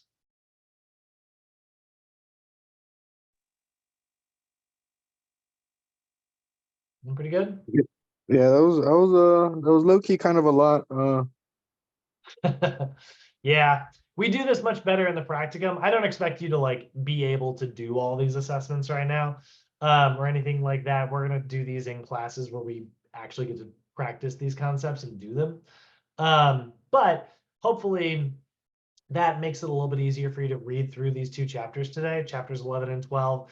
And, the things that as you're reading it, you'll have a little bit of a better perspective on what some of those paragraphs actually mean, and how to study that. Most of the questions, guys, in this section on your test when you go to take it will be about like which muscle's overactive, which muscle's underactive, or what does it mean when a client's knees cave in? You know what I mean? Or what exercise would be best for a client who has an excessive lean. And then they'll give you obviously 4 options. So a lot of it is going to come down to being able to interpret the overactive, underactive muscles lists, which, that stuff is best studied in the kinesiology chapters anyways. But hopefully as you go through chapters 11 and 12 today, that's going to be very familiar to you. For those of you who didn't hear, when I made the announcement this morning, I axed yesterday's homework because I'm going to put the example questions up there so that you can have them because that's valuable in its own way. But in terms of homework assignments, I killed yesterday's because we didn't have super awesome attendance yesterday, and also crunch kind of took up our whole day and goofed up my rhythm. Now, I'm going to try really hard to avoid that tomorrow, but something that is a huge bummer, I just found this out. I have a meeting tomorrow at Sochi at 11. They are changing our grade book. I don't know why we scheduled it during class time. That is a crazy thing to do. And now I'm done complaining about it. But it's going to kind of goof us up tomorrow. So we are going to probably only knock out 1 chapter tomorrow, and we're going to have to play a little bit of catch up after this for the rest of this class. So tomorrow we'll do 1 chapter. We're going to be done by 11, and I'll get you guys out of here a little early tomorrow. So that'll kind of be nice, actually. But the other thing is we are going to do that from home. So I will send out another text just to remind you guys, but do not show up to Sochi tomorrow. That will completely ruin your day when you show up and I am not there. But I have to do that meeting from here because we're basically getting our grade book put on our computers at home, which is going to be amazing. I cannot tell you how excited I am about that. Wait a minute, excuse me. Are we going to be on Zoom tomorrow again? Yes, so we're going to be doing a Okay. Zoom version. Got it, got it. Thank you. So we'll Zoom from 8:30 to 11. We'll do one chapter, and then that'll allow us to kind of, and I've already put it together. We've already got a new rhythm for how we're going to do this and stuff. So it's actually not going to put us that far behind. But yes, that is going to be really important. I don't want any text. I cannot tell you how my heart squeezes every time I get a text message when someone's like, "Are we not on Zoom today?" And I'm like, ugh. It kills me. So please be ready to be on Zoom tomorrow. And yeah, other than that, 12:30 on the dot. I'm kicking you all out of here. Have a great day, guys. I'll see you tomorrow. What's that, Jen? Thank you. Have a great day, Oh. everyone. You, Brad. Yeah, of Do course. we See you guys. have school on Monday on MLK? We do not have school on Monday. Okay, got it. Great. Thanks so much, Brad. See you tomorrow. Of course. See ya. Yeah. See you tomorrow. All right. Now I'm gonna go play with my cat. See you, Love Patra. Have a great day.